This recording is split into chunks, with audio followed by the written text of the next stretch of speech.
Tonight, AEW made its debut out on the West Coast in California.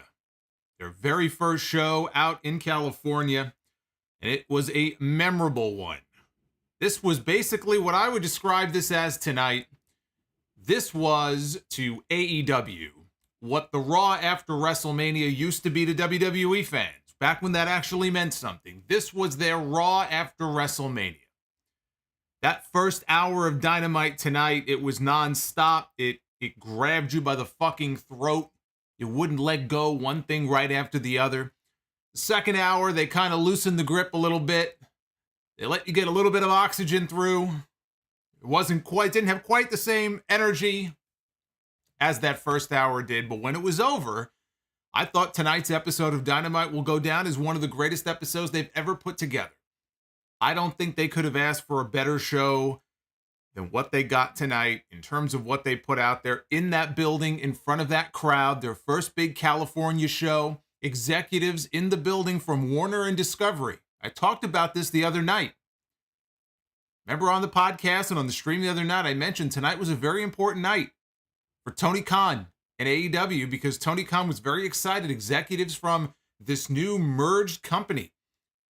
A lot of questions about AEW's future and the future of all these different shows now, shows getting canceled and stuff on the network. You know, AEW, they want to get in good with the executives. Well, the executives were in the house tonight. They were there live to watch this show. Right now, as we speak, I assume they're doing... Actually, no, I think Rampage might be live on Friday. They might not even be taping Rampage right now. But when the show is over tonight, possibly right now as we speak, the executives, the network executives are throwing AEW a big party. They're throwing AEW a big mixer. Tony Khan has got to be very happy, I think, with the way things turned out tonight. And hopefully he'll make some new friends over at the network since they got rid of his other friend. The other person who used to run TBS and TNT. That guy isn't there anymore. So this is a very important night for AEW. And I thought they knocked it out of the park. With what they put on here, which was, like I said, one of the best Dynamite shows that we have ever seen. We had the first appearance of CM Punk as the AEW World Champion, and that is going to be overshadowed, including the announcement about Forbidden Door, which was a pretty big announcement at the beginning of the show tonight. I was wondering, what kind of Forbidden Door cameos might we get tonight? Are we going to see any big names maybe on TV? Are we going to get a big match announced? The answer was yes. To all of the above, the answer was yes. And what happened with Punk and what happened with him being challenged by one of the greatest of all time to a match, the main event, I assume, at Forbidden Door next month is completely overshadowed by what we got with one Maxwell Jacob Friedman. Because all anybody was talking about over the last several days heading into the pay-per-view was MJF. And this whole situation with MJF, who no-showed the fan event the other day, the Fan Fest event. Was he going to fly himself home? Was he going to show up at the pay-per-view and put over Wardlow and do the right thing? In the end, he did. Supposedly, there was a meeting held in Vegas with MJF and Tony Khan and executives of AEW, and there are still people who think the whole thing is work. I think what we saw tonight, and look, with MJF, you can never be sure of anything. That's part of what's so great about this guy and what he does, his character, his whole shtick.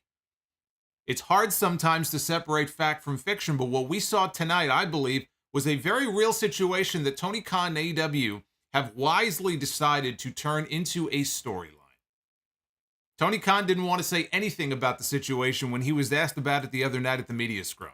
He wouldn't answer any questions about it. He could have stoked the fires a little bit more if this was, one big work and really kind of feed into it, and he didn't do that. And supposedly it was after that this meeting was held with him and MJF. What they did tonight was they decided to blend reality and fantasy together, and what we ended up with was MJF having his own CM Punk pipe bomb moment on this show. Nobody knew what MJF was going to talk about when he came out.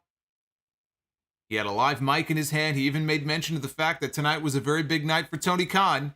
A lot of very important people in the building tonight. It would be a shame if something bad happened. And he went on to cut the promo of a lifetime.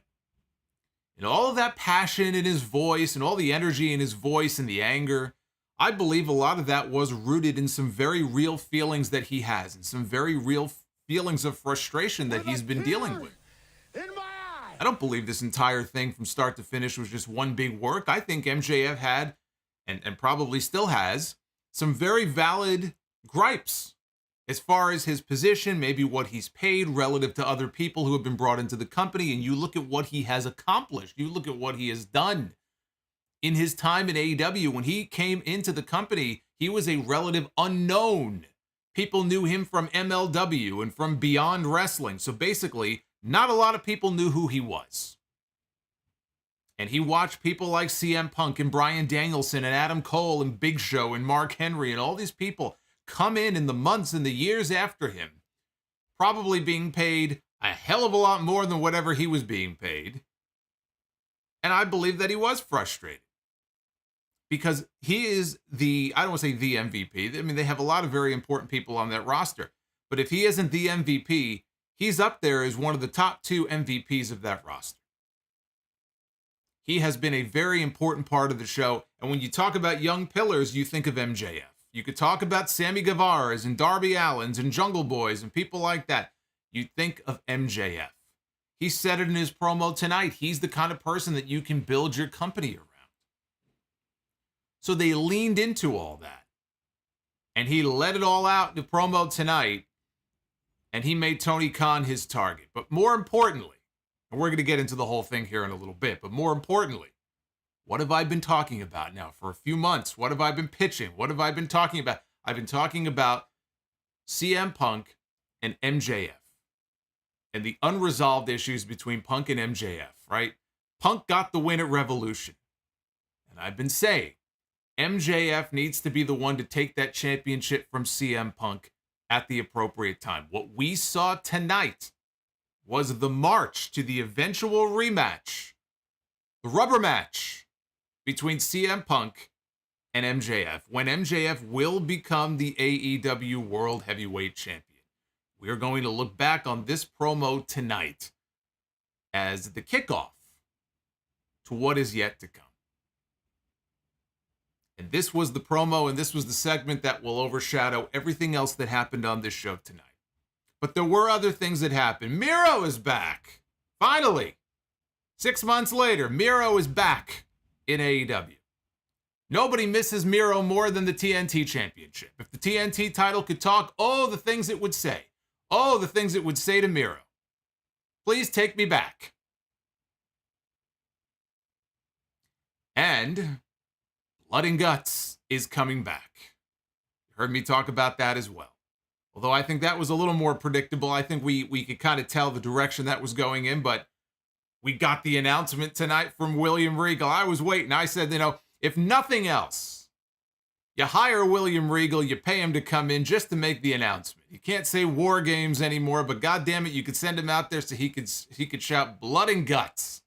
And that's what we got on the show tonight. So, we have a lot to unwrap here. I do welcome you. This is your AEW Dynamite review here for Wednesday, June 1st. It's June, everybody. That means that summer is right around the corner. It feels like it in here. I'm hot as hell in here right now under these lights, but it is June 1st. I am the Solomonster, and I do want you to hit that like button because it will help out this video immensely if you do it, and we have enough people in here that I think we could get 500 before we're out. That's my goal. I don't know if we'll get there tonight, but let's see if we can make that happen. Super chats are open. You've already seen a whole bunch of them pop up on your screen. I'm sure you guys have a lot to say about this show tonight. And the MJF promo. I want to hear from you. I will read all of your super chats. So go ahead and send them on in. And if you were watching this on the replay, you could also leave a super thanks in the comment section. I always forget to mention it, but you can leave a super thanks as well. One other very fun thing that we're going to be doing a little bit later on in the stream tonight is the debut. It finally finished. I told you it was coming.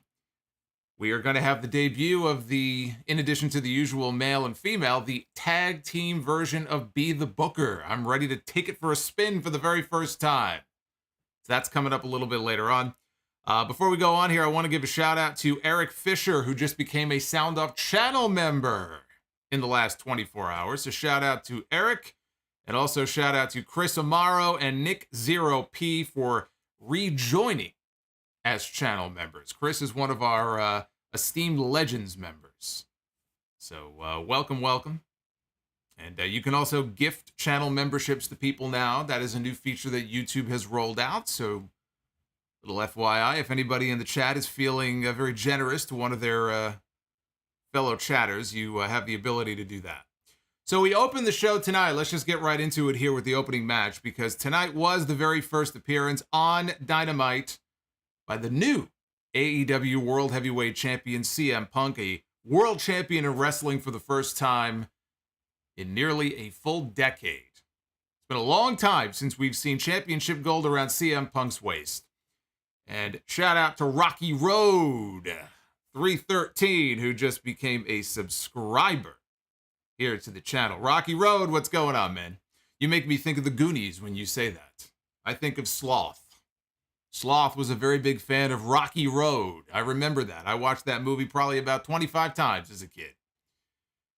But we open with CM Punk coming out. He was tagging with the Ring of Honor Tag Team Champions, FTR, taking on Max Caster and the Gunn Club. In his rap on his way to the ring, Caster made a crack about Amber Heard, who lost her defamation suit to Johnny Depp today. I'm sure you were all waiting on the edge of your seat for the verdict in this thing. To the tune of $15 million is what she owes Johnny Depp. And he ended the rap by bashing Bret Hart, which got him instant heel heat in this house, I can tell you that. Max Caster is on my shit list now.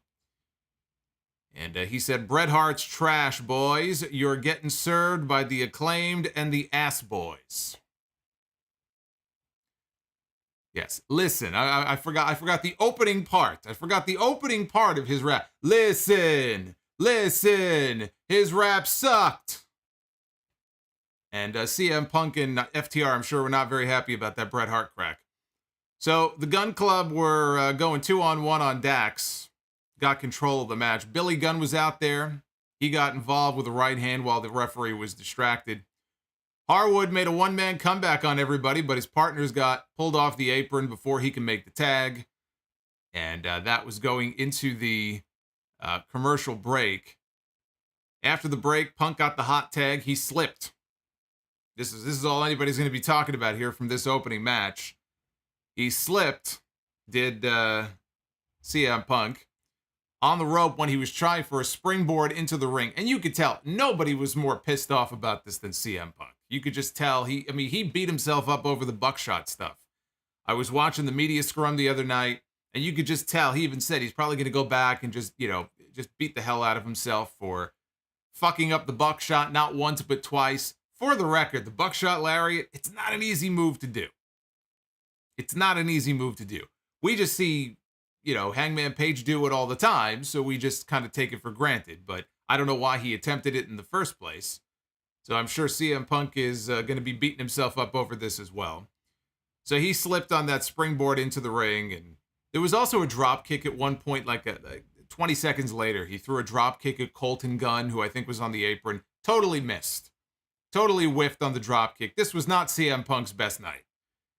He looked very rough. From the moment he missed that springboard, I don't know if he tweaked his leg on the way down or what, but no excuses. He just did not look good in this match. Even JR. You know that things are not going well when you get a bowling shoe ugly reference from Jim Ross.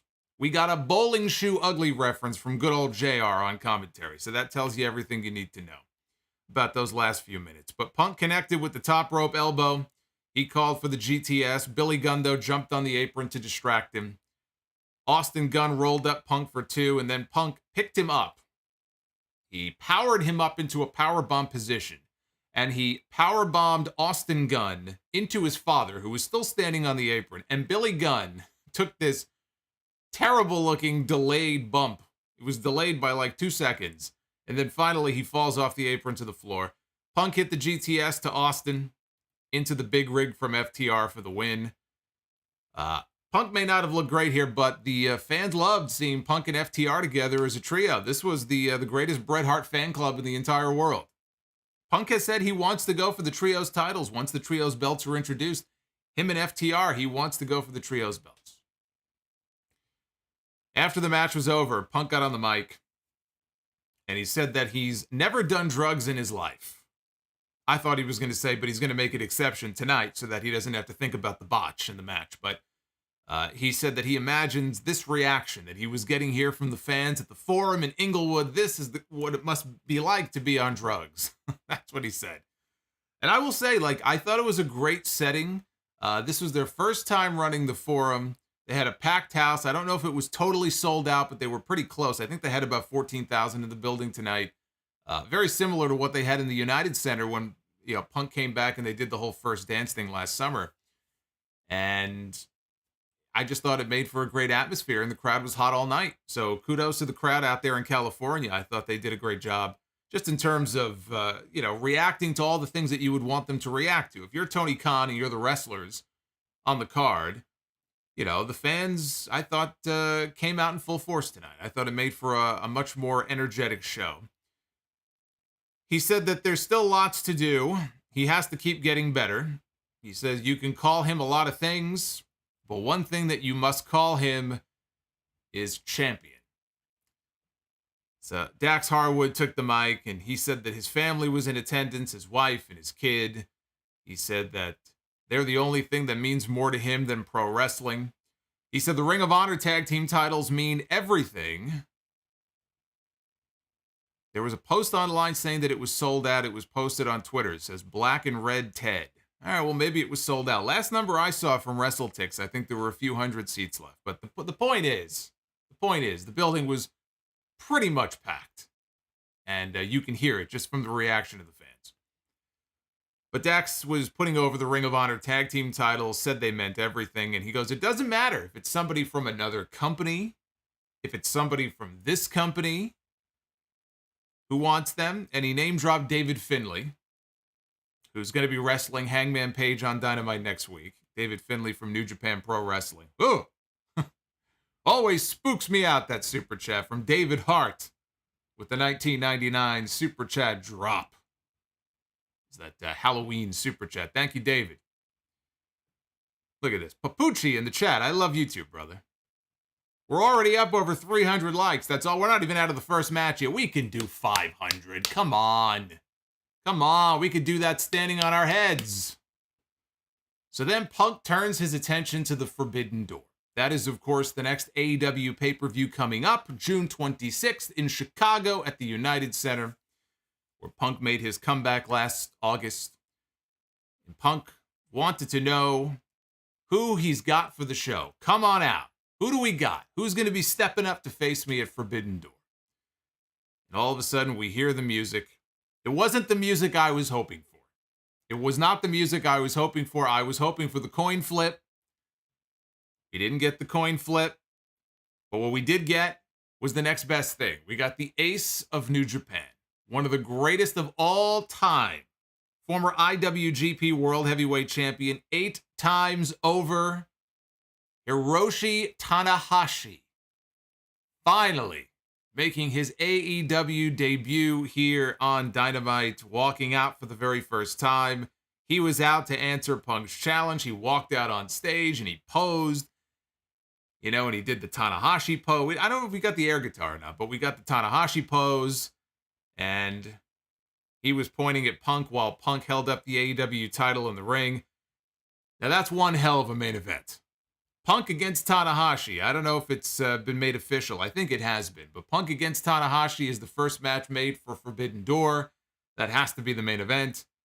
That is one hell of a match. Interestingly enough, one of the poses that Tanahashi was doing when he was pantomiming and he was doing all the hand gestures and stuff, he did the motion around his waist that you do when you're going for a championship. And so I wonder if this is going to be for the AEW World title. I had just assumed that these New Japan versus AEW matches, maybe some of the lesser ones, like a tag team title, could be on the line or something. But in terms of like the world titles, I didn't think that they were going to be defended cross-promotion.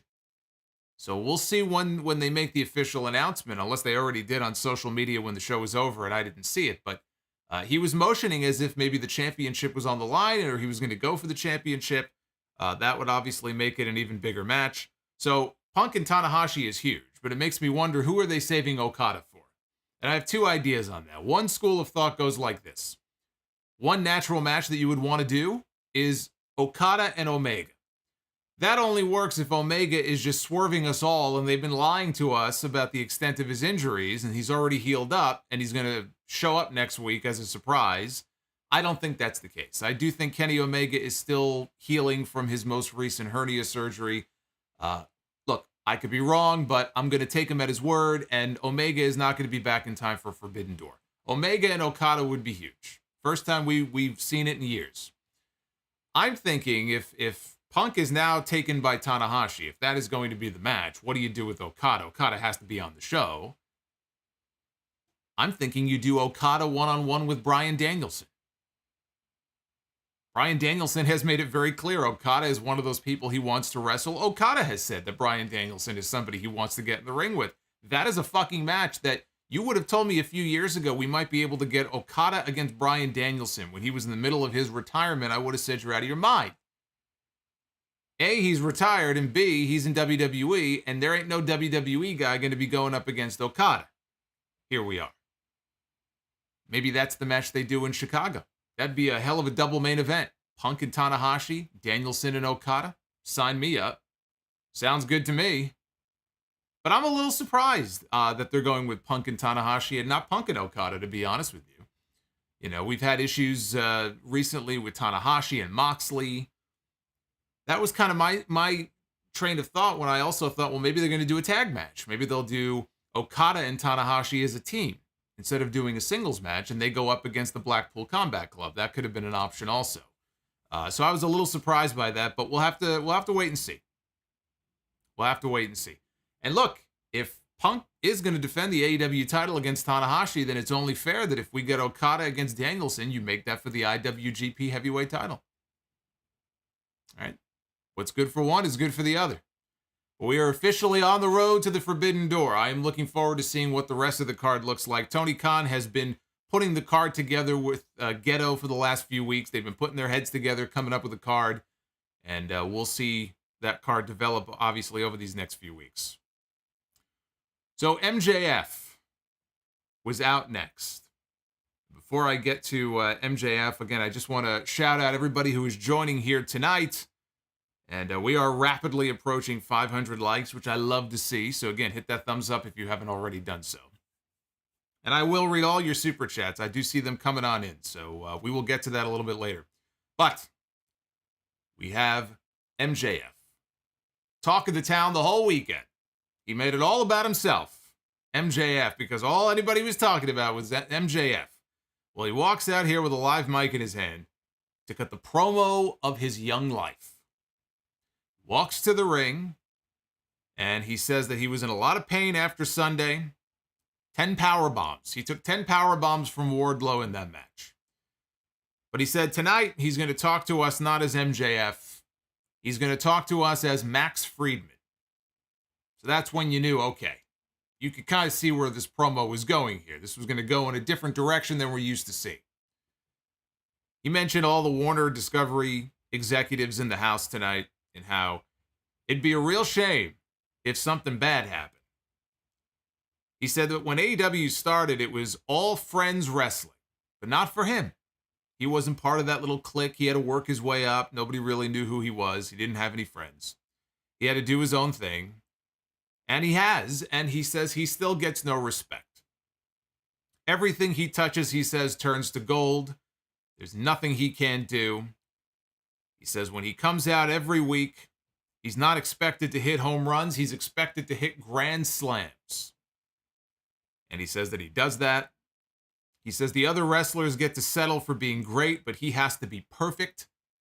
He says he's 26 years old, which I have to keep reminding myself that he's a young guy. He's not in his 30s yet. He's only 26 years old. As good as he is, he's only 26 years old. That's why you have to assume there's going to be a huge bidding war for him if he doesn't, extend his contract early. 18 months from now, he's going to have a lot of money thrown at him. If he's worried now about money, if he's legitimately worried now about what he makes relative to other people on that roster, 18 months from now, he will no longer have to worry. Because he is going to get this. I don't know that I could think of a person who is going to be in as lucky a position as he is.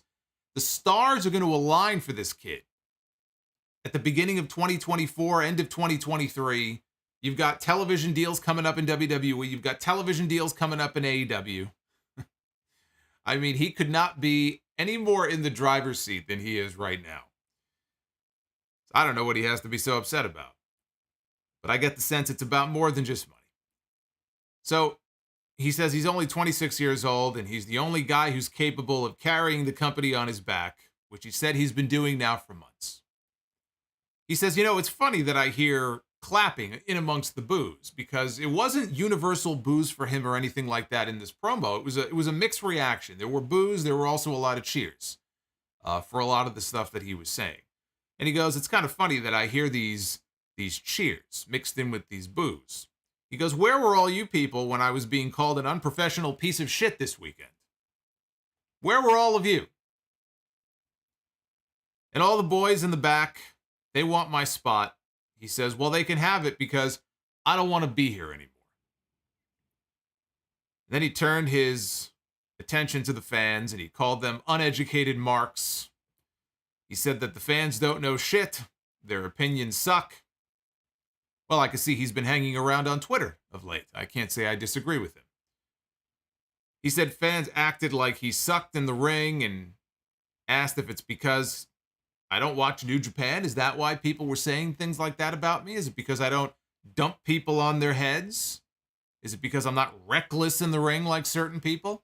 And it would not, and this is why I go back to the point about blending reality and fantasy. And people can talk about how much of this whole thing was a work and how much of it, is partly a work and they're weaving it into the storyline. That's the camp I fall into.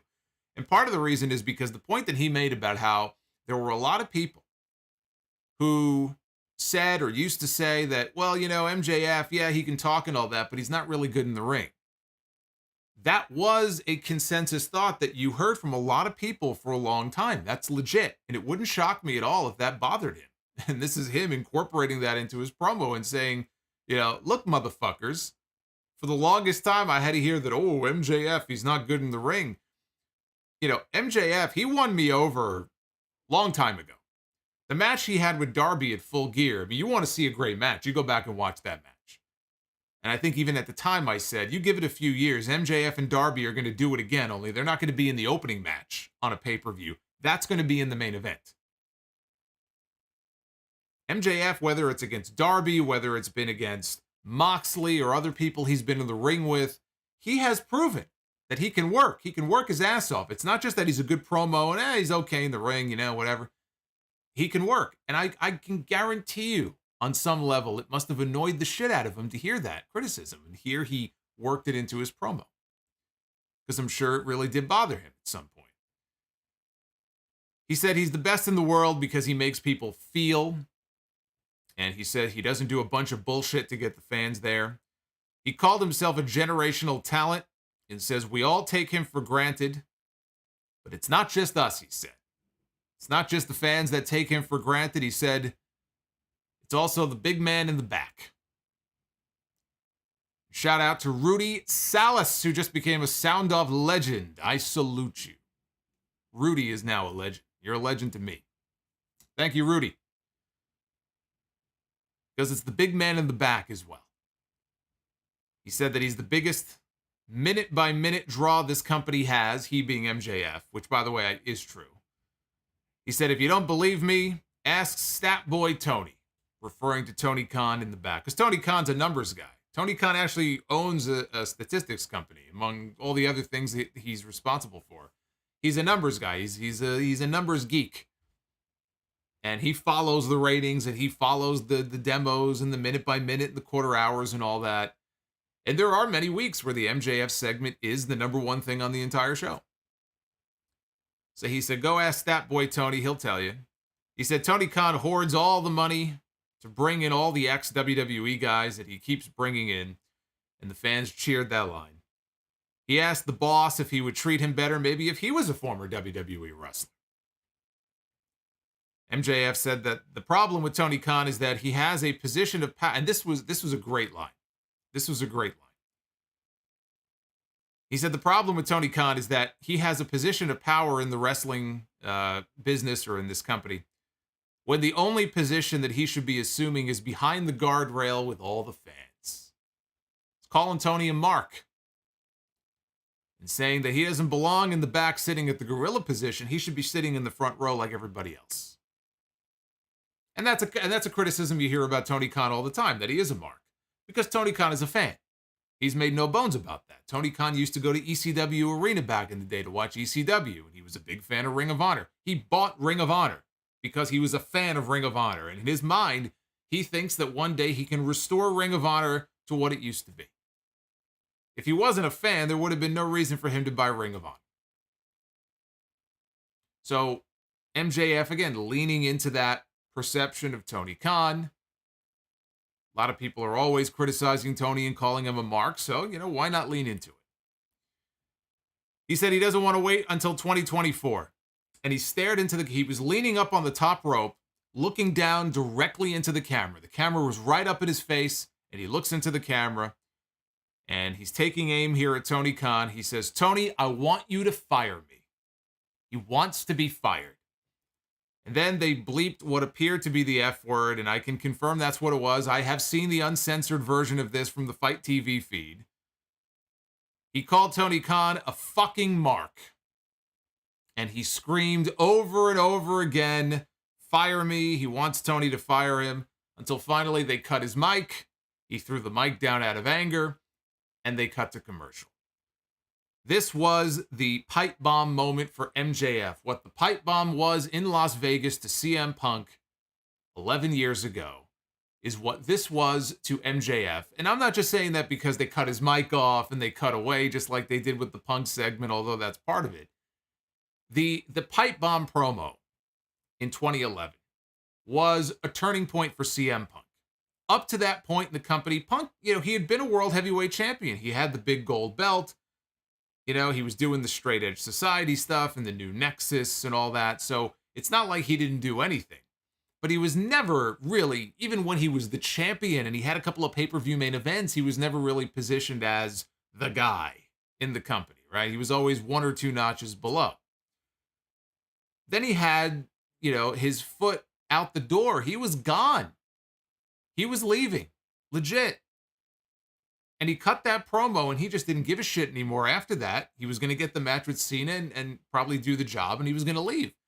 And he worked out a new arrangement with Vince McMahon, because Vince McMahon all of a sudden opened his eyes and said, wait a minute, we got something in this guy. It took him years to figure it out, but that promo opened so many eyes. And it led to the biggest and best run that he had in his entire career. That Money in the Bank match with John Cena is one of the greatest matches in company history. In Chicago, in front of that crowd, it was like fucking magic. I love going back and watching that match. And he won the championship, and again, they rushed him back too quickly. But from that point on, forget the Triple H match. From that point on, it vaulted him into a different level that he had not been at before in that company.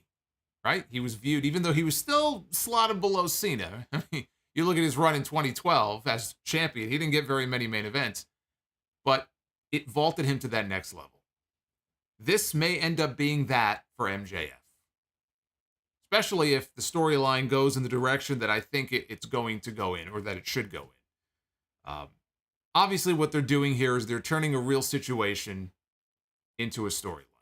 I have to assume that they met, they talked about whatever legitimate issues they had, they worked things out. I mean, we'll find out. I don't know what the product of that supposed meeting was that they were going to have. I don't believe this entire thing was some grand plan they concocted from day one. I do think that he has some legitimate gripes. And evidently they worked through, for now, whatever it is, and they're going to run with this. Tony Khan is not going to let MJF go anywhere. Tony Khan is not a dumb man. You can say a lot of things about Tony Khan. You may not be a fan of his. You may not even be a fan of AEW, but Tony Khan is not a stupid person. There's no reason that he would allow MJF to walk away with 18 months left on his contract and walk right into the arms of Vince McMahon and Bruce Pritchard. If he wants to do that, he'll do that when the time comes that his contract is up. But he would be a fool to allow him to walk into the arms of Vince and Bruce, especially after what we saw tonight. He's going to be the hottest thing in wrestling that anybody is talking about this week. So it's smart.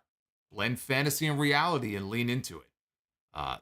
To me, those are what make the best promos. Bret Hart, 1997. Talking about how the American wrestling fans, the people turned on him and they're going with Stone Cold, who's anti-authority, and Shawn Michaels posing for girly magazines and piercing his navel, and all the stuff that Bret talked about. There was some real emotion there, and he just played into it, and it was great. But you could point to other promos over the years, work shoots and all that. Those are some of the best promos, the ones that are genuine, the ones that work real life feelings into them. And that's part of what made this work so well, and his delivery. He's very good at what he does. So when MJF really gets into a promo, there are a few people in wrestling right now who are better at it than him. Tony Khan becoming an on-air character. Is that where we're going with this? I hope not. Tony Khan is not Vince McMahon, especially when it comes to being an on-air character. Vince McMahon is the greatest heel of all time. Bar none. Greatest heel in wrestling, period. That Mr. McMahon character. He was just in a completely different stratosphere. He embraced that character, and nobody could play that role other than him.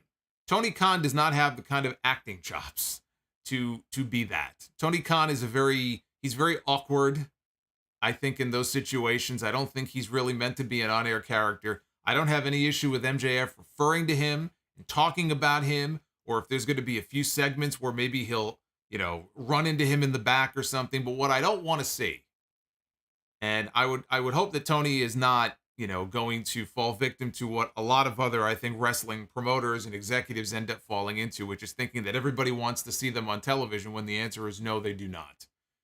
A few appearances here and there, I think, is fine. But I hope that we're not headed in a direction where he's going to become a regular on-air character, because I just don't think, I don't think that would be a good idea. And I don't know that he can carry it in the way that he would need to.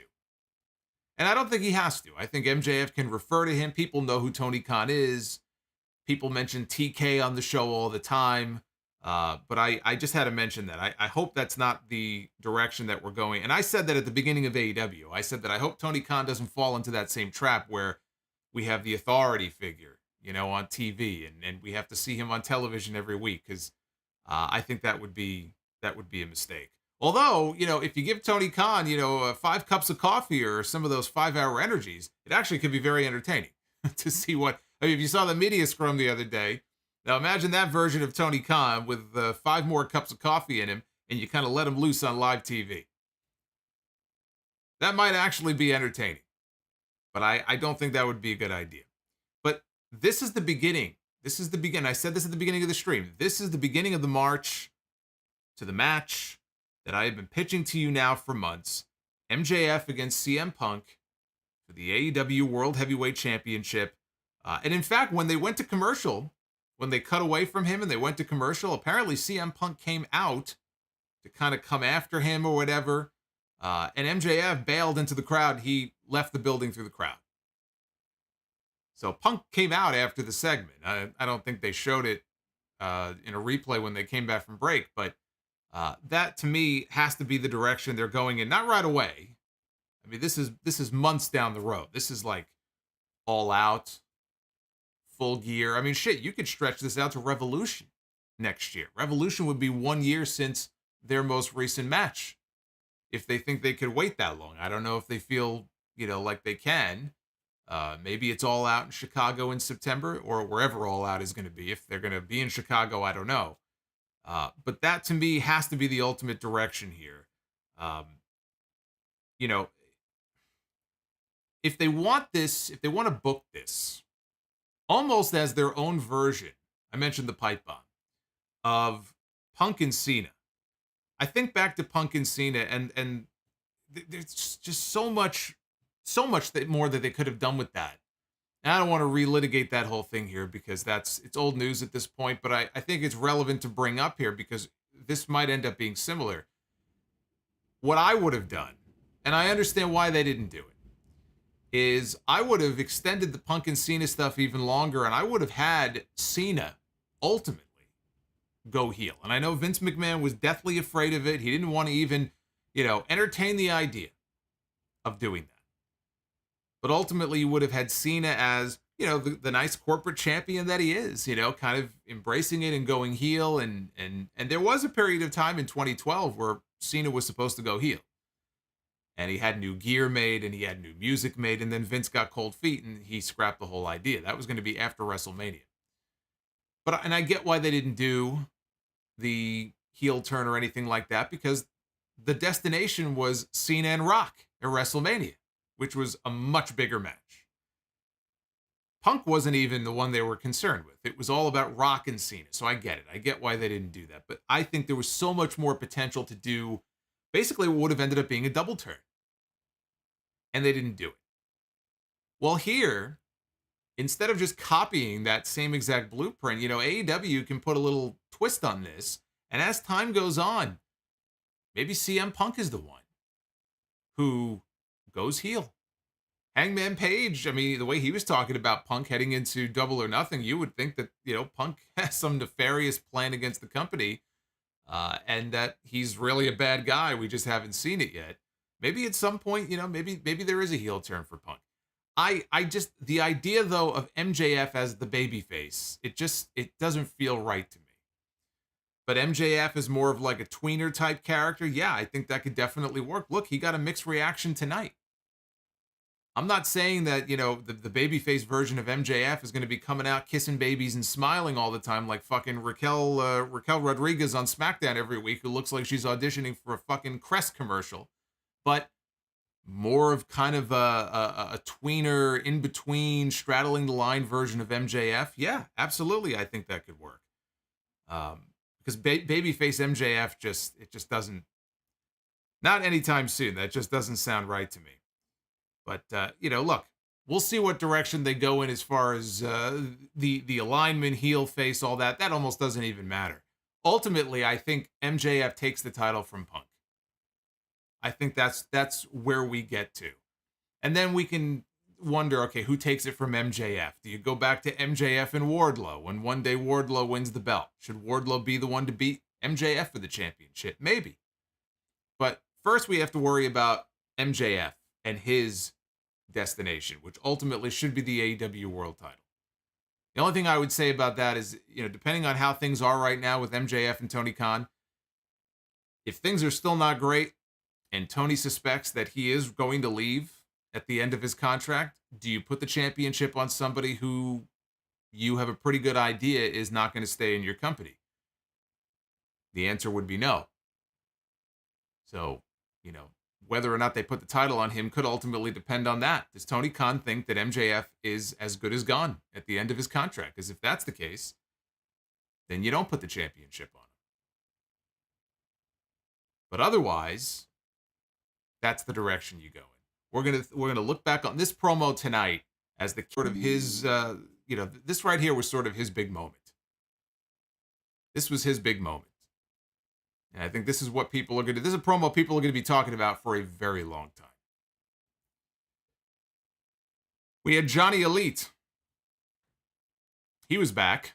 This is his second appearance. We saw Johnny Elite, John Morrison, the former John Morrison, make an appearance on Dynamite several weeks ago against Samoa Joe. Well, he was back tonight.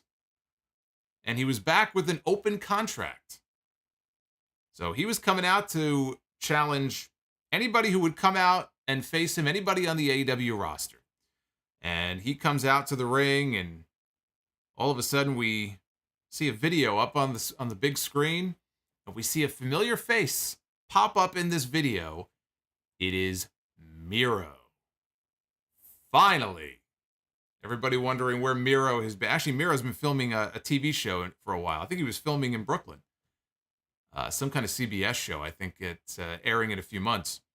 But he was hurt for a while. Before the acting gig, I know he was hurt. He was nursing an injury. It's been 6 months. It's been a while since we've seen Miro. The last time we saw Miro was at Full Gear last November when he lost in the World Title Eliminator. I think that was the finals, to Bryan Danielson, who ultimately went on to challenge Hangman Page for the championship. That was the last time we saw Miro. And so he was back here. The promo aired on the screen. He talked about being separated from his gold, separated from the TNT title. And he said that his neck is fixed. He said that he told his God that he no longer wanted to return home. He wants to come and take yours. He said that the Redeemer is back, and he came out. And he got a great reaction, too. People were very happy. They were very excited to see Miro. And he basically took the majority of this match. They cut to a picture-in-picture break in here about a minute into the match. Afterwards, Miro continued to dominate. Johnny tried for a Starship Pain, which almost never looks good. Even when he did it in WWE, it looked like it barely connected. I mean, he's flying through the air and all that. I guess that's kind of the appeal of the move, but the landing, he can never really stick the landing. Well, he stuck the landing a little too much here. I think the idea was Miro was supposed to get out of the way. It looked like he clipped Miro with his leg on the way down. Miro was okay. He got up. He hit a pump kick. And he locked on his game over submission for the tap out and the win. So a quick, dominant win in about 5 minutes by Miro. And a good half of which was during the break. But Johnny Elite, I don't believe, is officially signed to an AEW contract. I know he wasn't after his last appearance. I still haven't seen the graphic. So until I see the graphic, it don't count. We need the Johnny Elite is all elite. I haven't seen it. So he's not under contract. He's made 2 appearances so far, 2 losses. First to Samoa Joe. Right, it was Samoa Joe, I believe, in that first match. And in this match here to Miro. So right now, I don't know what the plan is for him, what Tony Khan is thinking as far as bringing him in per appearance or signing him to a deal. Right now, he is the all-elite enhancement talent, is what Johnny Elite is. But over 6 months later, it's great to have Miro back. The TNT title has not been the same since he dropped it. In fact, the TNT Championship stuff that we've seen on television over the last few months has been consistently some of the worst segments on all of the AEW shows. I don't like it at all. Thankfully, that stuff appears to now be done. And Scorpio Sky is going to be moving on to defending his title against Dante Martin on Rampage this Friday. So hopefully the stuff with Sammy and Ty Conti is finished. It has been horrible. And I would love, now there's plenty of people on the roster for Miro to step into the ring with. Plenty of people have debuted in the last 6 months since we last saw him. I would like to see him ultimately end up back with that TNT title. I think that he could have another run with that championship. I'd like to see him elevated back to that belt. So then we had the Jericho Appreciation Society out next. Chris Jericho. We had Matt Menard. We had Angelo Parker and Jake Hager. Shout out to 420 Honky 420. What a great fucking name that is. Speaking of Jericho, I couldn't have timed that any better. So out comes Jericho and his gang to Judas. Once they got in the ring, Jericho asked for the music to be stopped, which is easy heel heat because people like singing along to the music. He said he knows the fans wanted to sing, but they don't deserve it. And he said that what they deserve are the winners of the Anarchy in the Arena match. From the pay-per-view, he talked about the punishment they all took during that match, one of the wildest fucking matches that I've ever seen. I likened it to, I mean, it really was. It was an in-arena version, basically, of Stadium Stampede. But I likened it to the matches that the Nasty Boys had. Those wild brawls they had in WCW with Cactus Jack and Max Payne.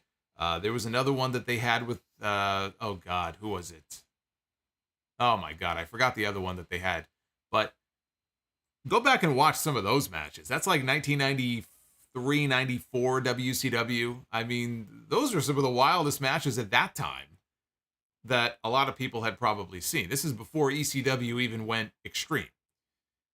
So that's kind of what it reminded me of. It was a lot of fun. I know there were some people who didn't like it. It's the kind of match that you either really love or you really just completely dislike. I thought it was very entertaining. I thought it was a nice pick-me-up at the pay-per-view because there was this lull in the middle. Things were kind of getting boring. It was getting late. The show's too long. And all of a sudden, the music is playing during the match, and these guys are brawling all over the building. And they're, people are bleeding, and they're, Eddie Kingston threw mustard on this guy. And I'm like, all right, this kind of got me back into things here. So I like the match. I think it's something they could probably do once a year if they wanted to. It could be like a new signature match for them. But I understand if people, we're not as big of a fan of it. But Jericho called Eddie Kingston a psycho. And this was one of the best moments of the entire night. The sight of Eddie Kingston after all the brawling he did on the concourse and other parts of the building, and he's bloody and he's busted open. That shot of Eddie Kingston walking down the aisle, the ramp, the aisle, whatever it was, shirt torn, all bloody, gas can in his hand. He looked like something out of The Walking Dead. He looked like a fucking zombie. Either a zombie or somebody who had just killed an army of 50 zombies all by himself. What a great shot that was. And he came down to the ring with a gas can because Jericho had burned his face, and so he was going to return the favor and set Jericho on fire. He called Eddie Kingston a psycho. He says, "What kind of man burns another man?" Irony is dead to Chris Jericho. He called Bryan Danielson, who was not on the show tonight, he called him a piece of trash and then pointed out that he and Hager choked him out. He said that Daniel Garcia would take out Jon Moxley tonight in the main event. He said, "Sports entertainers always beat pro wrestlers." Eddie Kingston walked out with William Regal. Unfortunately, Kingston looked more human tonight. He didn't look as cool as he looked the other night. But he came out with Regal, and he wanted Regal to let them know why he wants to fight them. And William Regal took the microphone, and he looked at Chris Jericho and his band of merry men, and he shouted, "Blood and guts." He didn't have the same kind of vigor that he had in him when he would say war games, but it was close. It was close. I've been waiting for this. I've been waiting for William Regal to say what to say. This is their version, basically, of it, right? So I wouldn't be surprised if Tony Khan gave him a job just for that. He goes, "Look, I got an idea in mind for you. In a few months, I'm going to send you out on TV. You're going to be the one to make the announcement." So blood and guts. The gauntlet has been laid down. That's all he said, too. He handed the mic back to Eddie. That's all he had to do. Regal came out. He said blood and guts, and he walked to the back. Back through the tunnel he went. Back to Blackpool. And Chris Jericho said that Kingston was not going to get blood and guts. And Eddie came back out. He sent his sidekicks after him. Jericho stayed back. He hung back in the ring. Ortiz enters the ring from behind Jericho. So while Kingston is, dealing with the other guys, here comes Ortiz Jericho doesn't see him coming up from behind him. And Ortiz hit Jericho with his the loaded sock gimmick that they have, Santana and Ortiz.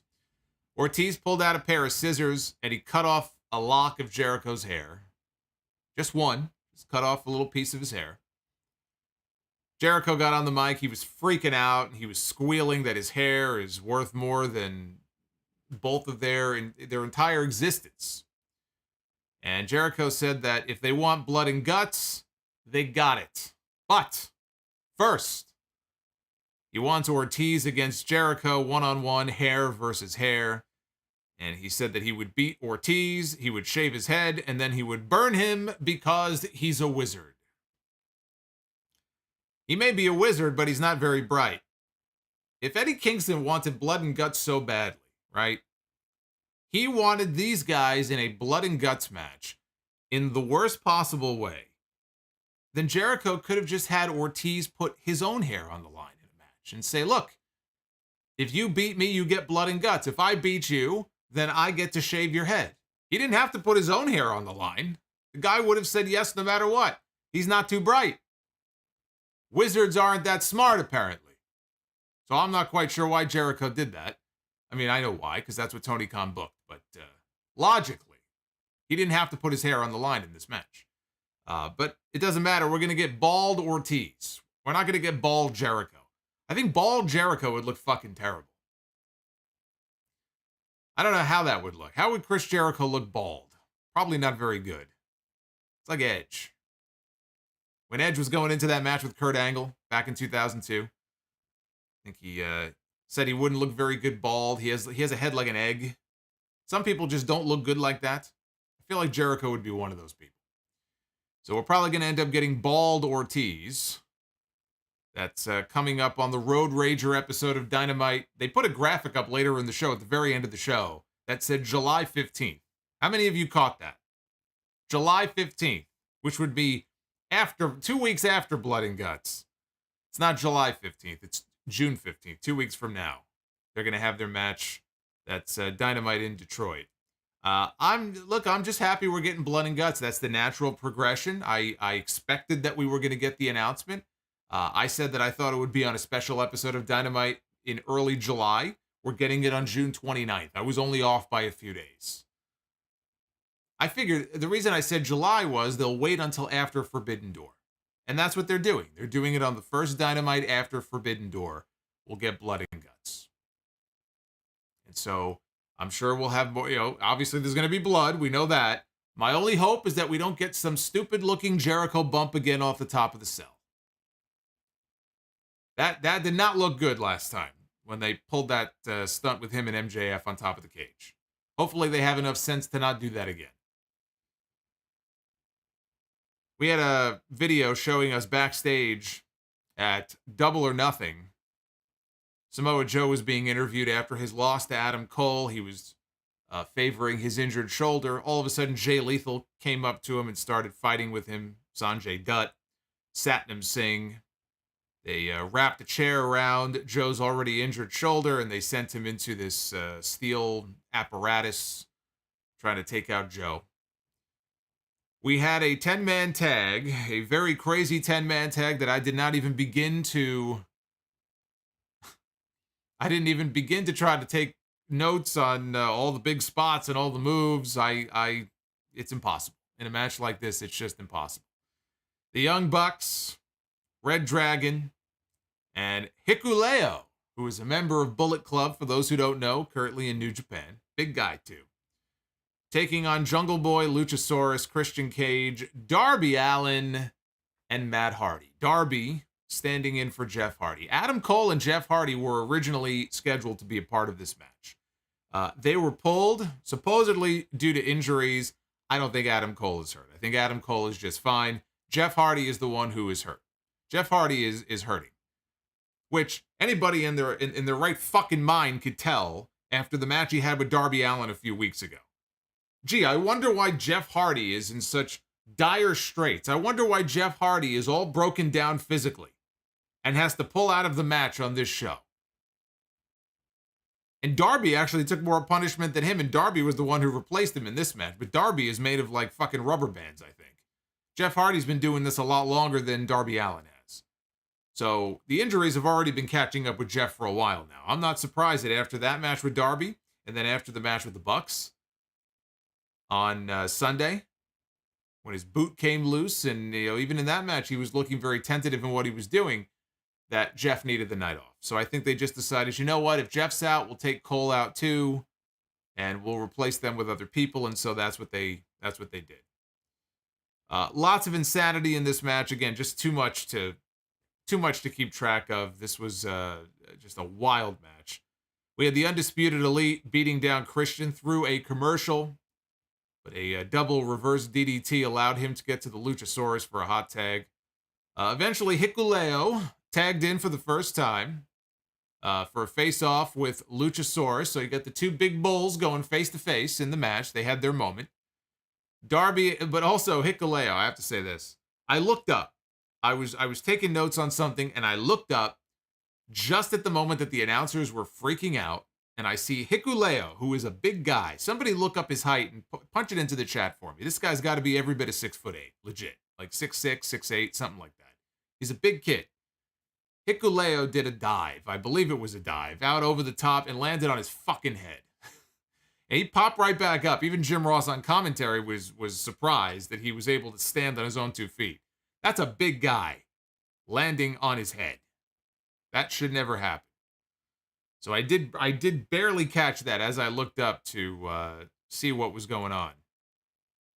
But Darby and Kyle O'Reilly tagged in after. They had a great match at the pay-per-view on Sunday. It kind of got lost in the talk of all this MJF stuff and Punk winning the title. In the crazy Jericho match that Darby and Kyle went out there and they had a fucking great wrestling match. Just a great, stiff, kind of knockdown, drag-out kind of match on Sunday. So they tagged into the match. Darby gave coffin splashes to Kyle and to Bobby Fish before hitting the float over stunner. He went for the coffin drop on Hikuleo on the floor, but the big man caught him.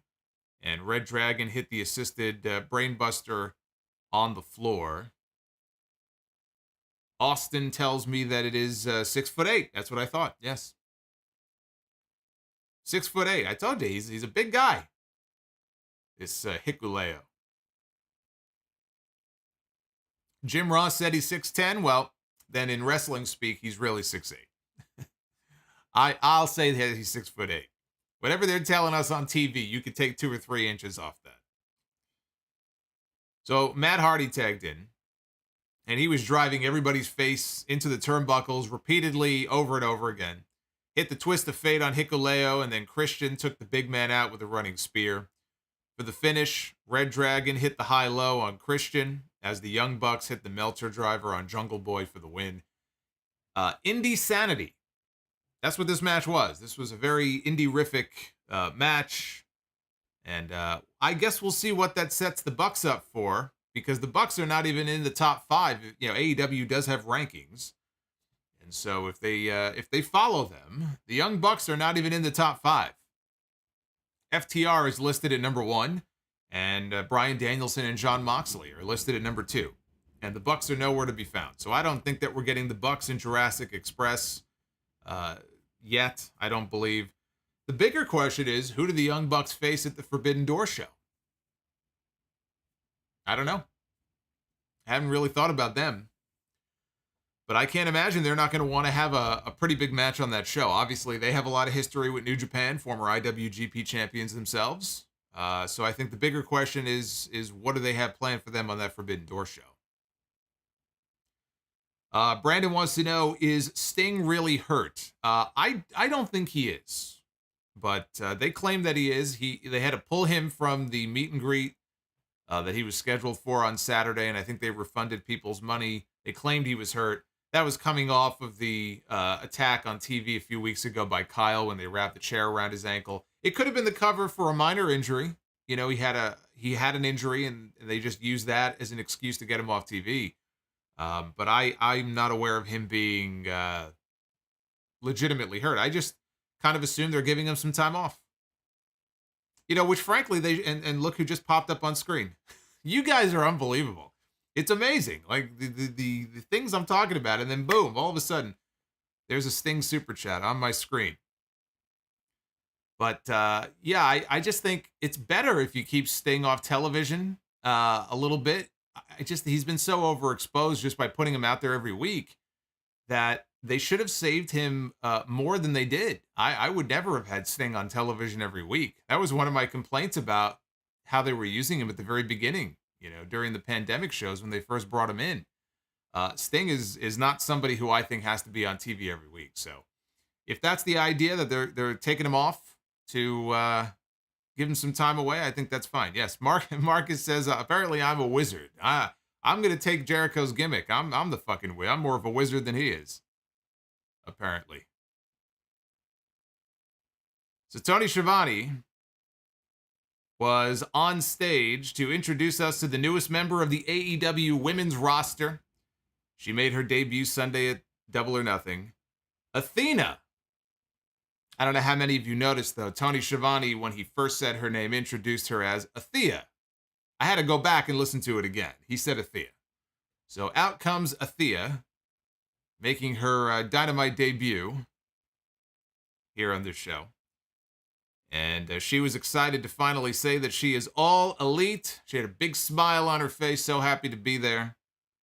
She called Jade Cargill a dominant champion, said that all streaks are made to be broken, and she will be the one to break Jade's winning streak. So all of a sudden we hear Jade Cargill's voice.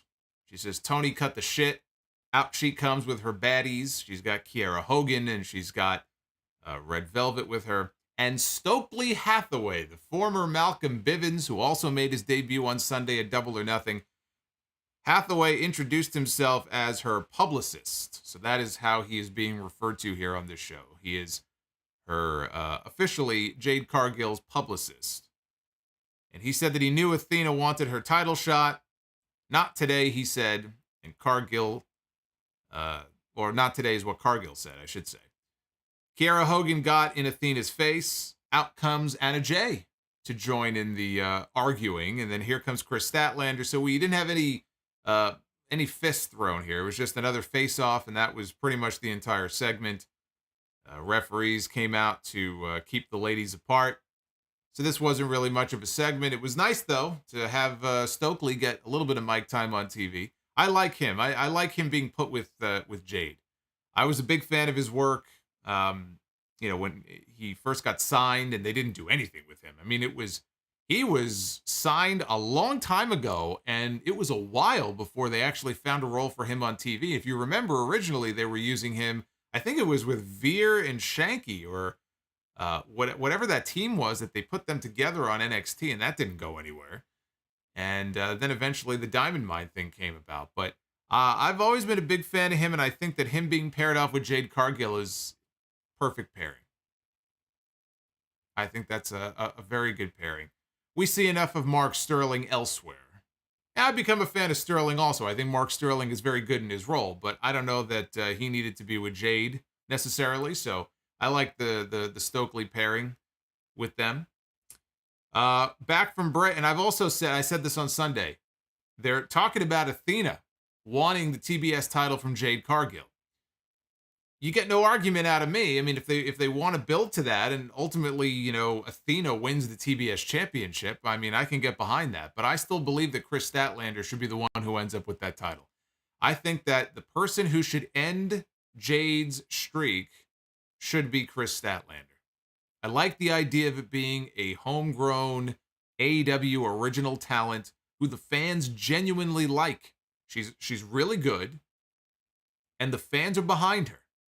Even when she walked out tonight, the reaction that she got, very positive.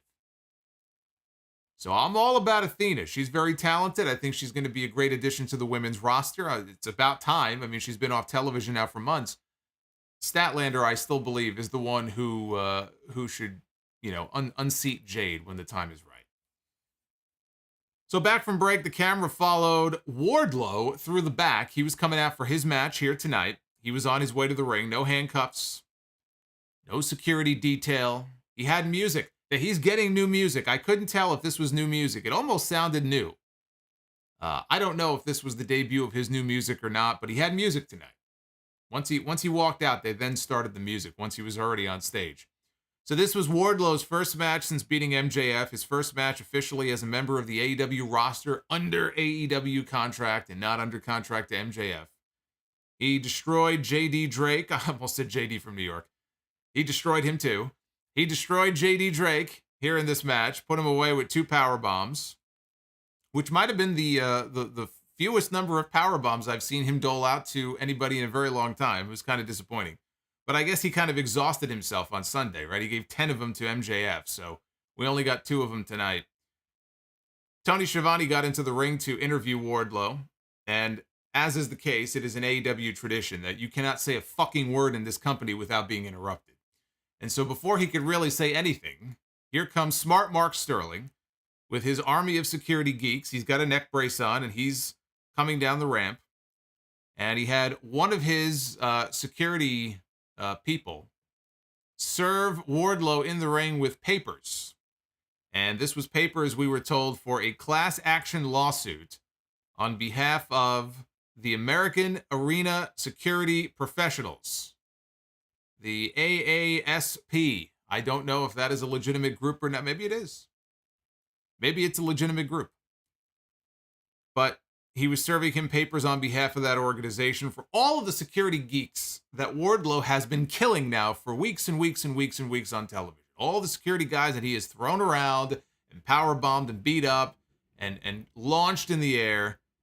This was a class action lawsuit on their behalf.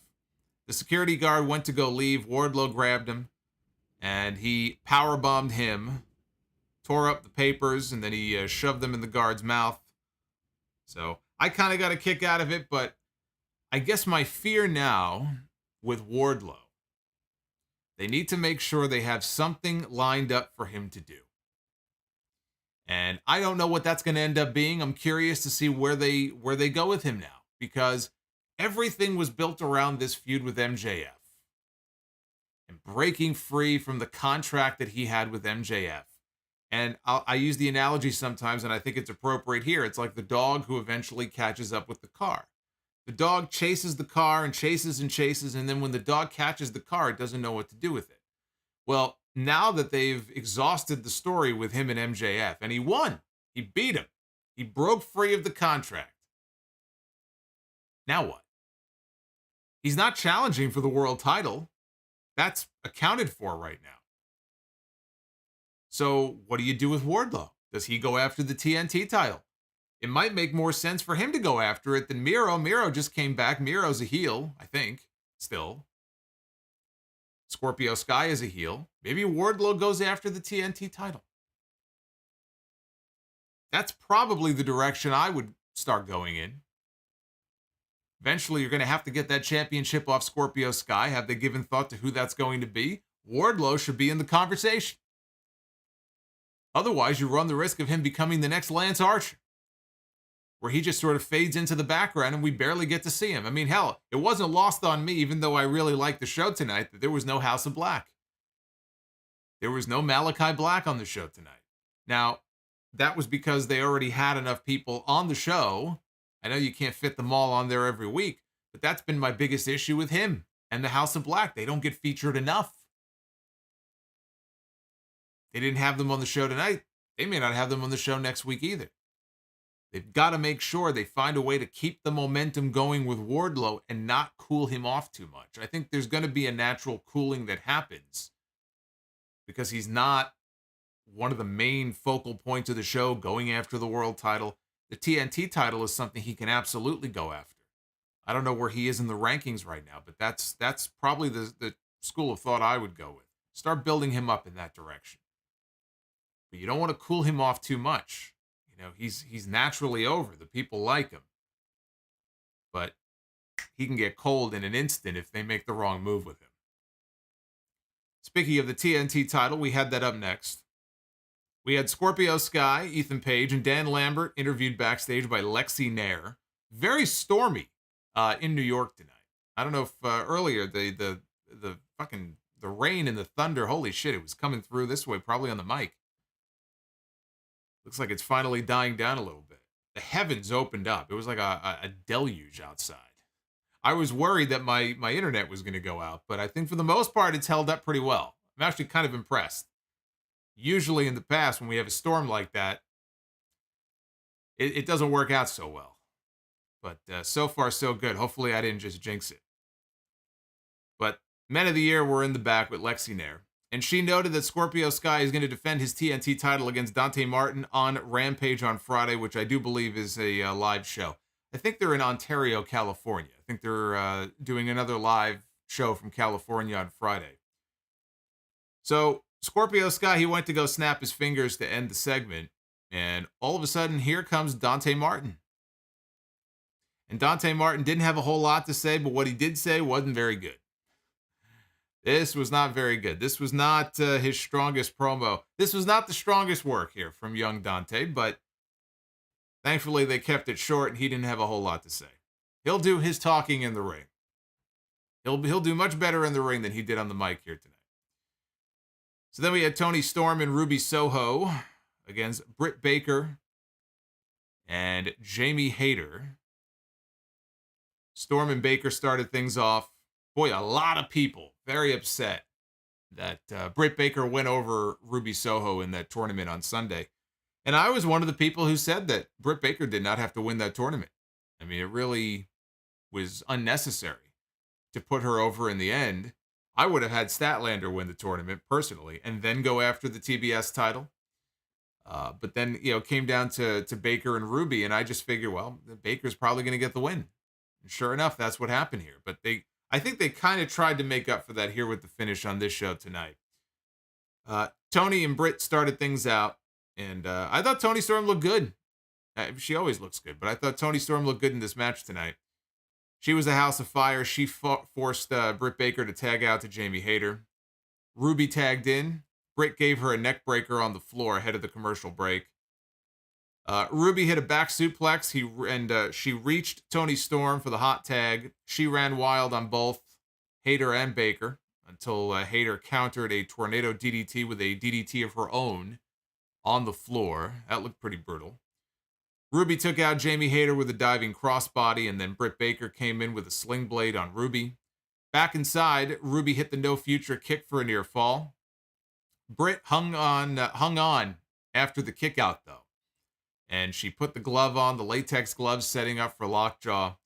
She tried to cradle out of it, but there was an assist here from Jamie Hayter that gave Britt a cradle attempt of her own for a near fall.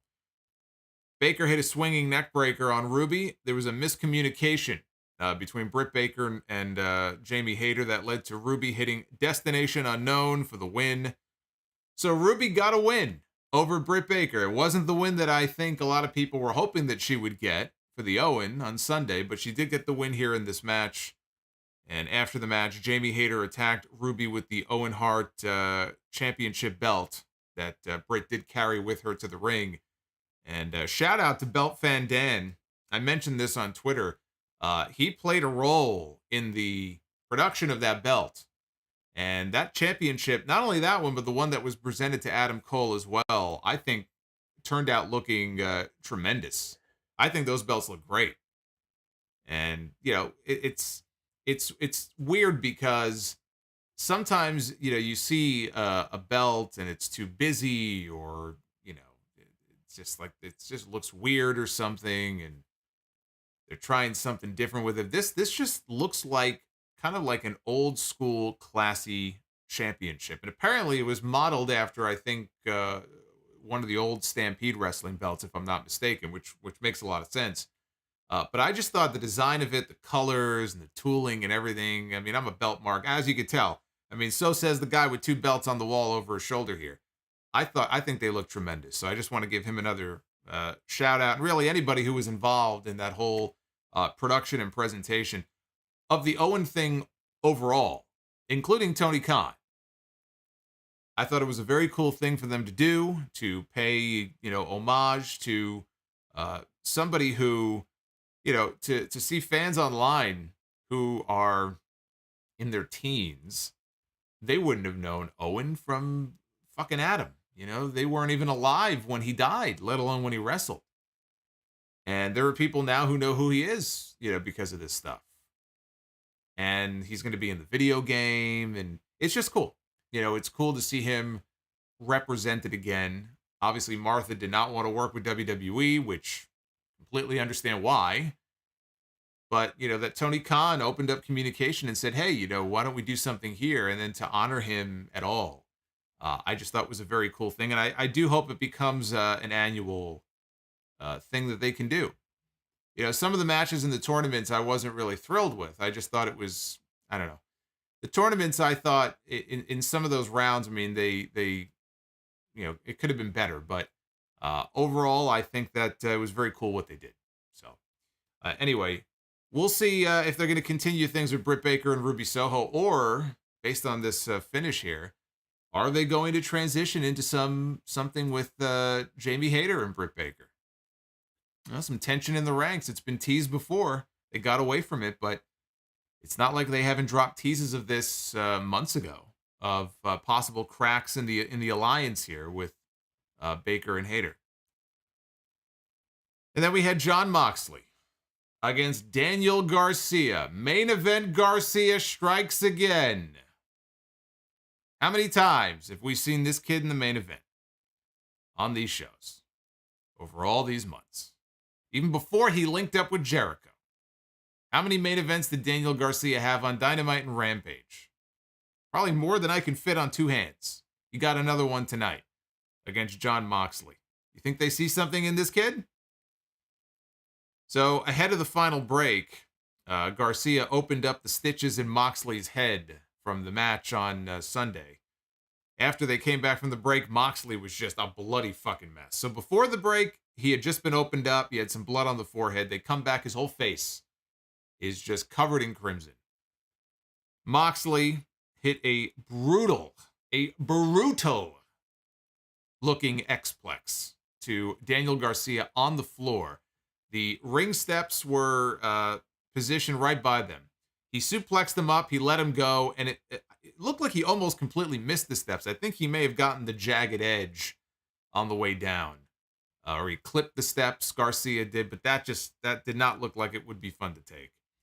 Back in the ring, Moxley hit a superplex into the hammer and anvil elbows. Garcia, though, reversed. Moxley regained control, although only briefly. Garcia locked on a submission, but Moxley got to the ropes. Mox hit a backdrop driver. Garcia immediately popped up, fired up, hit one of his own, and then hit a pile driver for two. Garcia locked on a modified version of the sharpshooter, and Moxley was able to reach back and counter out of it into a bulldog choke, which Garcia slipped out of. They ended up back on the floor. Garcia jumped on Moxley's back, and Moxley he ran and just fell backwards on top of the timekeeper's table, but not with enough momentum to break it. Instead, the table kind of just keeled over. At that point, Chris Jericho, who was doing commentary and arguing the whole time with William Regal, he got off headset. He ran down to the ring to interfere. Here comes Eddie Kingston, though.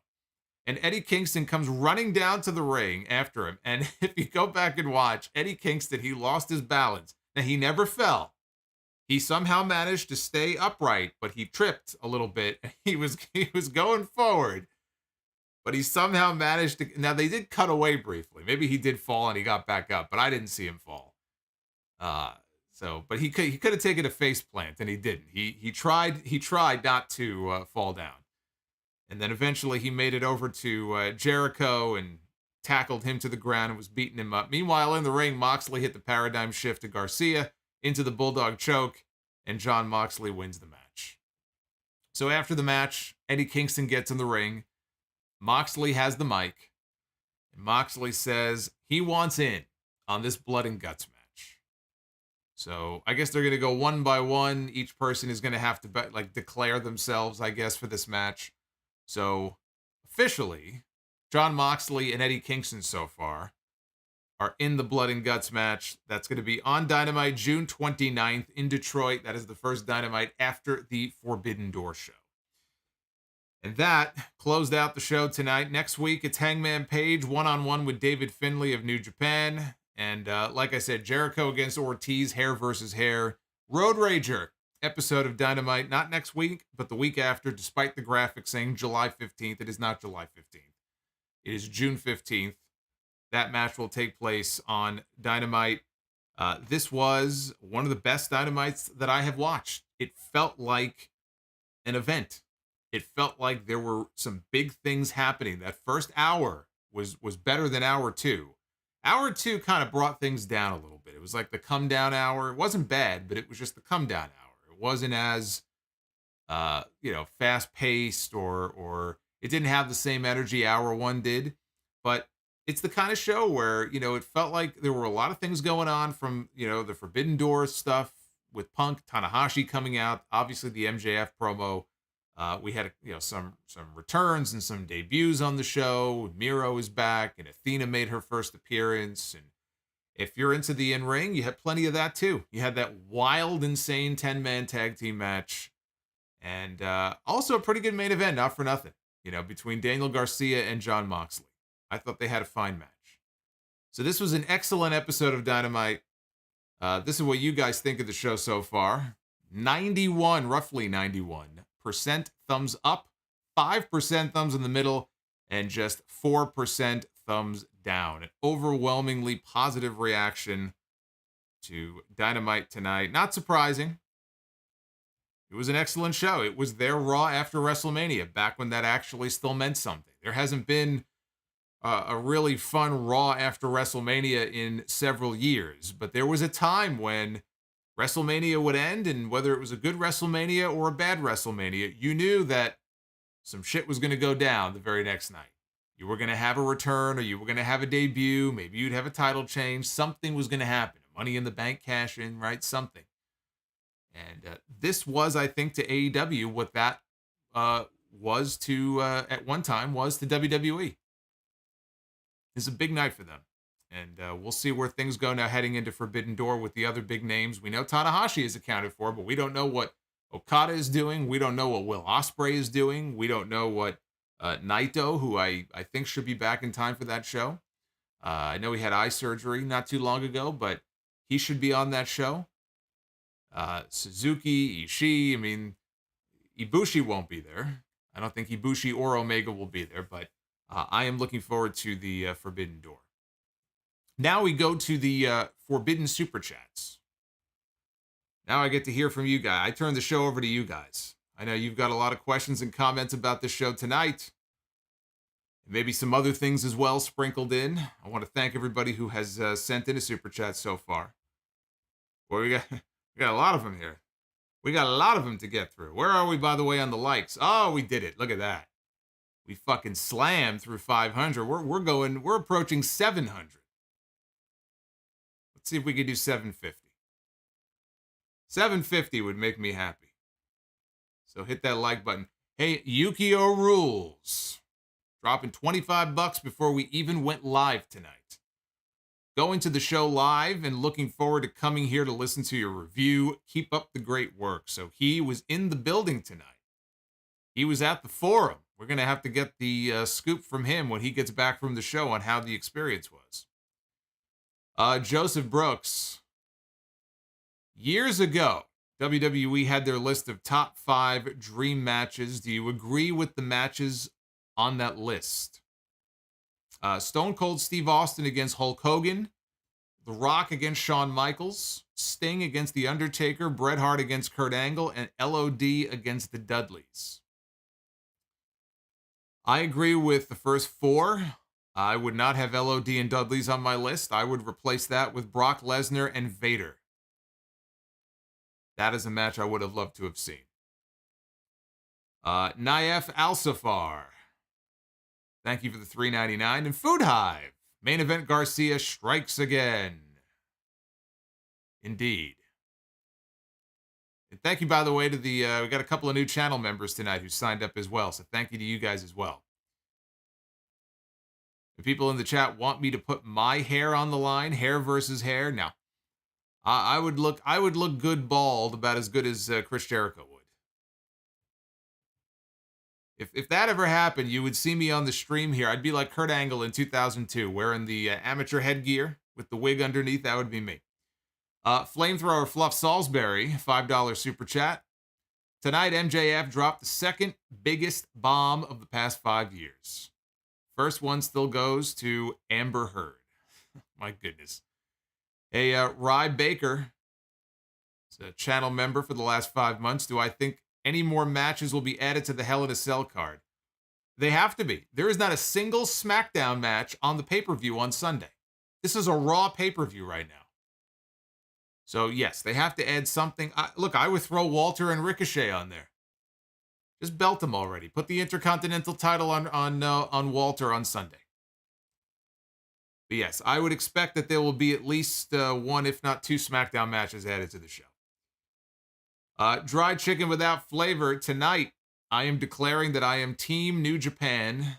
I'm on New Japan's side on the road. Should declare their allegiance here. Are you Team AEW, or are you Team New Japan, or are you Team Sound Off? There's only one correct answer to this question, so I expect you to answer correctly.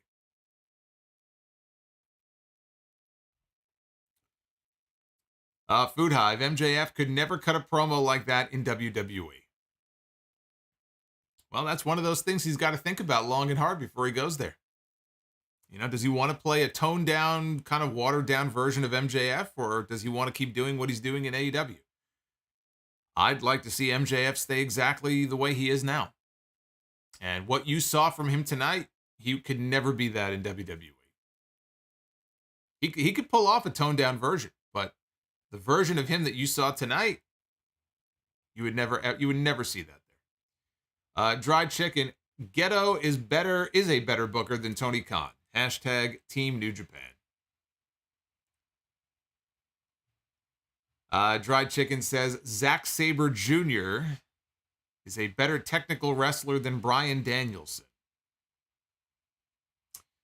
Food Hive. I'm calling it now. Main event Daniel Garcia is going to turn on the Jericho Appreciation Society during Blood and Guts to join the Blackpool Combat Club. Start the slow turn now.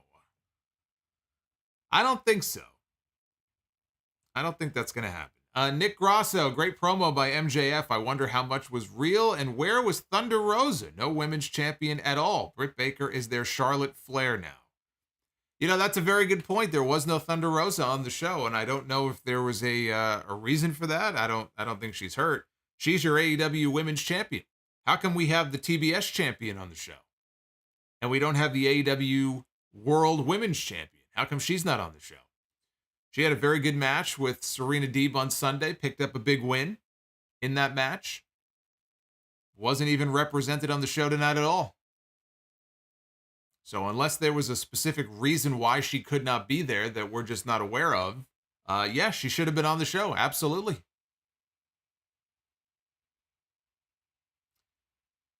We've got dried chicken. This chicken here is getting spicy. The House of Torture are a better group than House of Black. Malachi Black is all smoke but no fire. Anti-M Bishop 07. MJF Pipe Bomb LA. Take a bow. Great show. Yeah, Mr. Dynamite says maybe they're saving her for Rampage. I still feel like a big show like tonight, she should have been on the show tonight. Drew Johnson, $5 super chat. Jamie Hayter's, yeah, okay, all right. I know you are a huge Jamie Hayter fan. He is a great admirer of Jamie Hayter. Food Hive, he joins because he spilled blood with Mox. We still have no Wheeler Yuta, who I think is still over in New Japan in the doing the best of the Super Junior stuff. Shin Akuma, thank you for the $2. One and only with the $5 super chat. If the MJF promo was a work, do you think they gave him his own pipe bomb to build to the match with CM Punk for the title down the line? I said tonight was the start of the eventual, well, not even the eventual journey. This is part of the journey. The eventual match with Punk, the journey to that match began tonight. So yes, I think that is part of the plan. Quintus Brown, great Dynamite tonight. I wish Tony Khan had a media scrum after Dynamite. MJF beats Punk it all out. It has to be done. Epsilon Sama, after that shoot promo Max did, will he get fired? No. Darlene, Tonight's show felt like old Dynamite. Fantastic. I agree. Drew Johnson, Cody goes to WWE to fight Seth Rollins 3 times. LOL, Cody will be regretting his decision. I don't think he will. I think Cody will be WWE champion inside of a year. And I think that's what he wants. I think it means, it's more than a storyline for him. I think it means a lot to him to hold the title that in his mind he feels his father was robbed of. And I think that that's going to mean a lot more to him than most people might think. It's inevitable. He's gonna become WWE champion. So I don't think he regrets that decision at all. Look at the way he's been booked. Look at the way he's been positioned so far. They've taken Roman Reigns off some of the posters and put him on there. I don't think he's regretting anything right now. Marcus Robinson Johnson. Oh, wait, Piro. We forgot Piro. Piro Beetle says, the MJF think was not good. The MJF think. Is that like Mr. Stink? All right, well, Piro was not a fan of the MJF promo tonight. Marcus Robinson Johnson heading to Hawaii tomorrow, so I'll probably miss the Friday stream. Great show tonight. Tanahashi against Punk soon and MJF's promo. Jacob Donnelly, $5 super chat. Is the loose cannon MJF appropriate? No, the loose cannon belongs to Brian Pillman. We don't need to be stealing other people's names. MJF, he doesn't need a nickname. He's too good for a nickname. Rodimus Prime, $20. I was looking at something else. $20 super chat. What is wrong with me? Punk against Tanahashi. Sign me up. That said, the stuff with MJF and AEW is definitely real. Maxwell showed out tonight. Yeah, that fire that was coming through in that promo, I'm telling you, that comes from a place of real frustration. He is channeling that now into the storyline, which is a brilliant thing to do. And hopefully it means that the ice has thawed a little bit between him and Tony Khan so that we don't have to, for the next 12 to 18 months, hear about constant issues between the two of them. Take those very real emotions and channel them into this story. It's the best way to go with this. Old Dirty Sausage, $5 super chat. This is when wrestling is at its best, the blend between kayfabe and reality. Tony better pay MJF millions after that promo.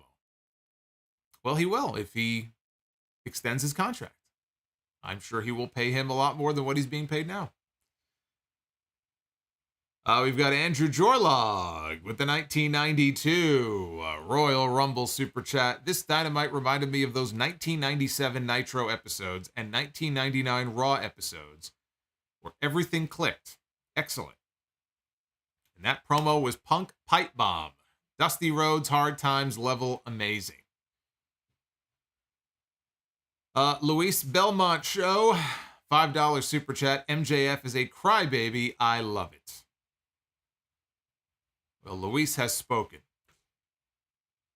2EX98, if MJF wins, I could see Eddie Kingston being next. Yeah, I mean, a lot of people seem to think that Eddie Kingston is going to become the AEW World Champion at some point. And I think that, it would make for a great story. But I just don't see it. I don't see it. Now, Eddie winning the TNT title, that I could see. Eddie on the mic is absolutely world title material. But do I see him winning the championship? I just don't see. I don't think he fits in there. I don't think so. Tetsuya Aito. Please uncuff Jamie Hayter and let her loose already. She's twice as good as most even now. Red Emissary, she is very good. Red Emissary of Darkness just got an idea. MJF starts a civil war between AEW originals and ex-WWE wrestlers as a babyface, leading to MJF beating heel Punk as the climax.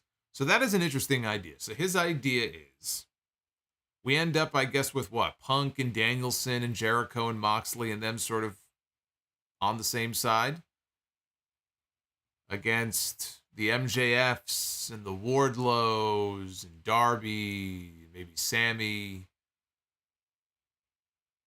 It's almost like a New Blood Millionaires Club type idea from WCW. I mean, look, it could work. I think in the right circumstance, that could be a fun story to follow.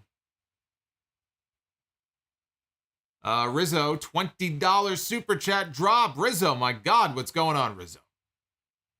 As someone who isn't a huge fan of AEW and had to work today, I saw on Twitter the MJF promo, and oh my, that got my attention. Hope you all had a good day. You sound like Michael Cole now, rubbing off with that, oh my, oh my, oh my.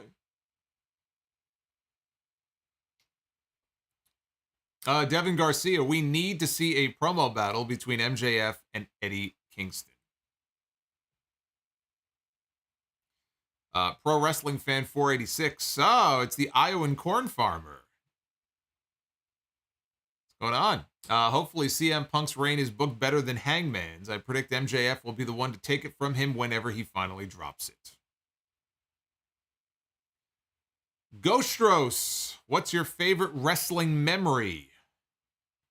Oh, I've got a lot of wrestling memories. I don't know if I could just pick one. I have great memories from being at shows, and I have great memories from watching them on TV. I don't think I can narrow it down to just one.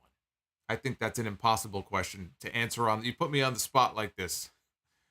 I've got too many to name. I've got too many of them to name. You know, my favorite WrestleMania match of all time is Michaels and Undertaker at WrestleMania 25. I remember the feeling of, watching that match. When it was over, it was this great feeling. But being in the building when Daniel Bryan won the championship at WrestleMania 30 in New Orleans, that was a great memory too. Watching Rock and Hogan at WrestleMania 18, albeit from home, I wasn't there, but that was a fun moment too. I mean, I could go down the list. David Hart, 1999 super chat. There's footage on Twitter of CM Punk coming down to the ring after they cut to the commercial during MJF's segment, which led to MJF leaving. I'll be curious how they add Punk to this story whenever that time comes. Yeah, I mentioned that earlier. I saw that same clip. And MJF bailed through the crowd out of the arena. Luis, the forum wasn't completely sold out. There were patches of up to 6 seats per row. Well, fucking damn it, there you go. Luis has spoken, everybody. Luis has spoken. Luis the usher, he was at the building tonight, and he could see all the different patches of empty seats in the building. Off Leather Wings, I'm a ref and working a Survivor Series-like show this month. Recommend me some elimination tags to watch. Austin vs. Bischoff is already on my list. That was probably the first one I was going to name from 2003. I was always a fan of, and it wasn't in the ring anything special, but I was always a fan of the wild card match they did at the 95 Survivor Series, which was just a mix of heels and baby faces, tagging together. In terms of Survivor Series matches, that was always a favorite of mine. I mean, thinking of specifically Survivor Series matches, you can't really go wrong if you go back and watch the show from 89 and 90. Have some of my favorite Survivors matches. I know they got away from the stipulation in later years. Honestly, there isn't a Survivor Series match post 03 that really stands out to me too much. I feel like there was a really good one in 2014 or 2016. I think I want to say Roman Reigns was involved in it.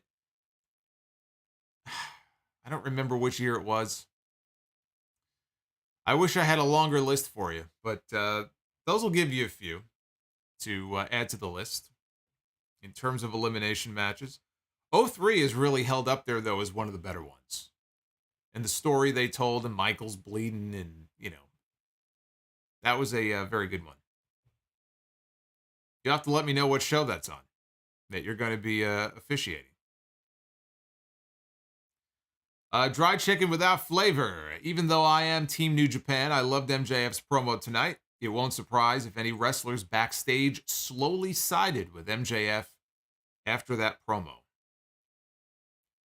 Aunt Peggy McDonald. Thank you for the $1. Lakers Pats, buy or sell HBK's ref gear or Vince McMahon's Over the Edge 98 ref gear. Yeah, where he wore the shirt that Mick Foley said he looked like he bummed it off a kid. I'm gonna go with Vince. I don't need to be remembering Shawn Michaels biker shorts. Groovy Goose, I've said before, MJF could do a double turn, but just needed the right guy. Perhaps Tony Khan assists Punk in the feud for the title to play into the ex-WWE bias.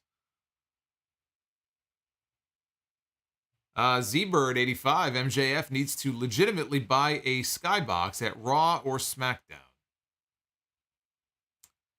I don't think that would be a very good idea. I don't think Tony Khan would like that very much.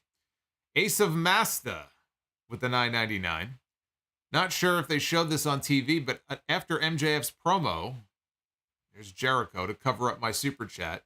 Hey, Vishal Bandari just subscribed to the channel. What is up, Vishal? Chris Jericho has disappeared, so I will resume reading your super chat. He's also talking about Punk walking out to confront MJF. Excellent show, and hope they come back here soon again. I do too. I thought that the crowd at the Forum was great tonight. But again, first time in California. You know, you have a lot of AEW fans out there who have been waiting a very long time. Were it not for the pandemic, they would have been out there a lot sooner. So they've been waiting and waiting. It's like those fans that are buying up the tickets to the Clash at the Castle show in the UK. First major stadium show in 30 years. There's a lot of pent-up demand for tickets, and there's a lot of pent-up demand for a big show. And so I'm sure when they get to that show in September, the crowd's going to be insane. They've been waiting a long time for that. Andy Jonathan, $4.99. Only way that MJF promos could have been better is if they smash cut to a Discovery executive in a luxury box doing a spit take with a glass of champagne. So you got like the CEO of Warner spitting out his Manischewitz all over the place. Manischewitz would be very appropriate for, during the MJF segment. Dev to Dust, Blade Runner is a great film. Rest in peace, Ray Liotta. Derek Kane, gotta be honest, Dynamite needs more Malachi. Love the stream, brother. I agree.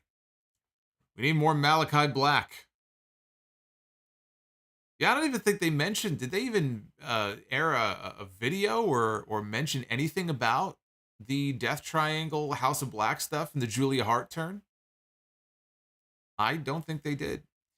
Turtlehead 2, was MJF no-selling 10 power bombs? Maybe there's some truth to this after all. What about a double turn when MJF and Punk go at it again?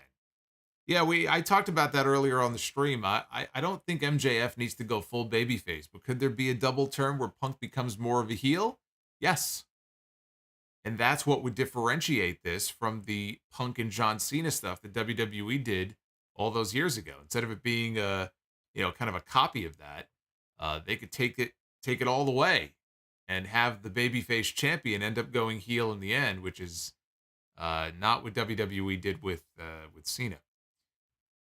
First timer, $5 super chat. My favorite thing about these super chats is when Solomonster reads them, says nothing, and then moves on to the next one.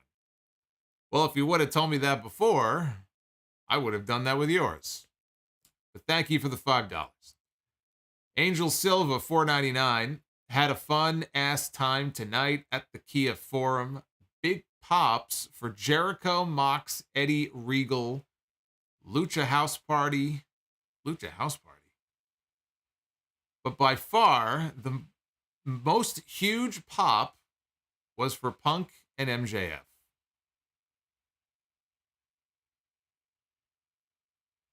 I said Lucha House Party. Jesus Christ. What is LHP? What does LHP stand for?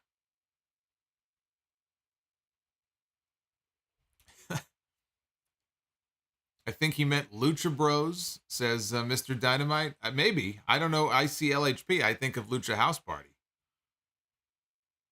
But thank you, Angel. Dry chicken without flavor. Whoever is in charge of AEW marketing and advertising, they suck. New Japan ads are better than AEW ads. Team New Japan all the way. Yeah, Dry Chicken has made it very clear throughout this entire stream tonight that he is on Team New Japan.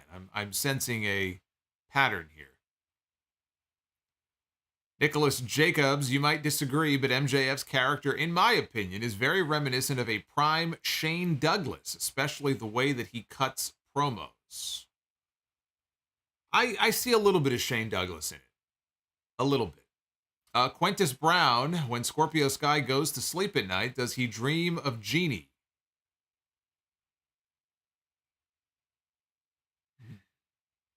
I think the spirit of Paul Heyman has taken over your soul. Where's he at? I don't see Paul Heyman. Paul Heyman's not here tonight. I don't know if Paul Heyman's Paul Heyman would join us on SmackDown, of course. I don't know that Paul Heyman is an AEW guy. Where the fuck I am with the $9.99 super chat. Hey, Solo, remember a while back when I told you that we may be getting a huge opportunity on the upcoming AEW LA show? Well, it happened. I'll let you guess which segment we were in. Oh, I had forgotten about that. That's right. That's right. Well, congrats. That's awesome. And I do indeed know what segment that you are referring to. That is awesome. I'm really glad to hear that. I'm sure that was a trip. Nash DTV, wow, that MJF promo was fire. And to be honest, I don't know what's real and what's a work at this point. Well, that means they got you. That means it's working. I think of that Hogan tweet. Good night, all the jabroni marks who work themselves, or how does it go again? I always get it jumbled up. Who work a work when you work a work, or something like that. Lord Frieza, wow, even evil space tyrants get worked. Tremendous promo by MJF. Stay safe. Dry Chicken says hashtag free private party. Quintus Brown, buy or sell on the better promo, CM Punk Pipe Bomb or Ric Flair on Nitro for the Horseman reunion. Also, do you feel MJF's promo tops both of them? I mean, both of them are similar in that they're rooted in something very real emotions. Flair was no fan of Eric Bischoff at that time. And that was a very emotional promo for him for obvious reasons after being put through the ringer by WCW for many months. Probably never thought he would be back. I mean, that's a memorable one. I think just because of the impact it had on Punk's career, you got to go with the Pipe Bomb in 2011. That was a more impactful promo. Did MJF's promo top them both?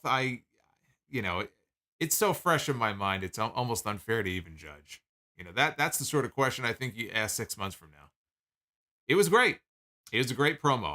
I don't really want to rank tonight's promo against them, though. Food Hive, CM Punk looks like season 6 Rick Grimes.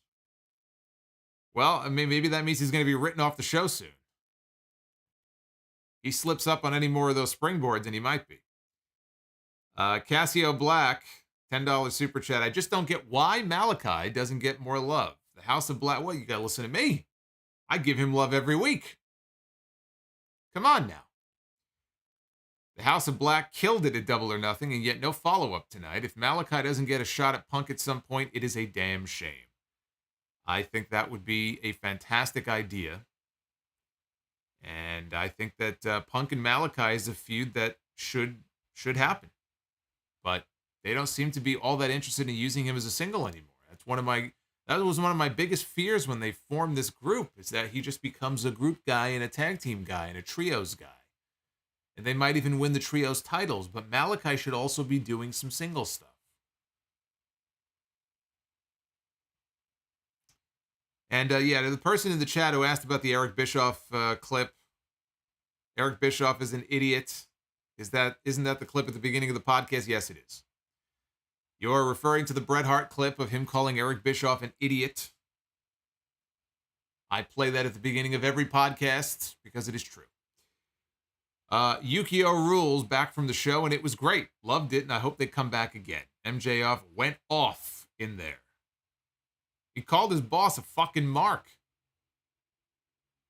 I mean, how many guys do you think would love to go on TV and call their boss a fucking mark? Instant Classic, thank you for the $1.99. Temjin Zephyr, $9.99. Wonderful Dynamite episode. Rangers win Game 1 at Madison Square Garden.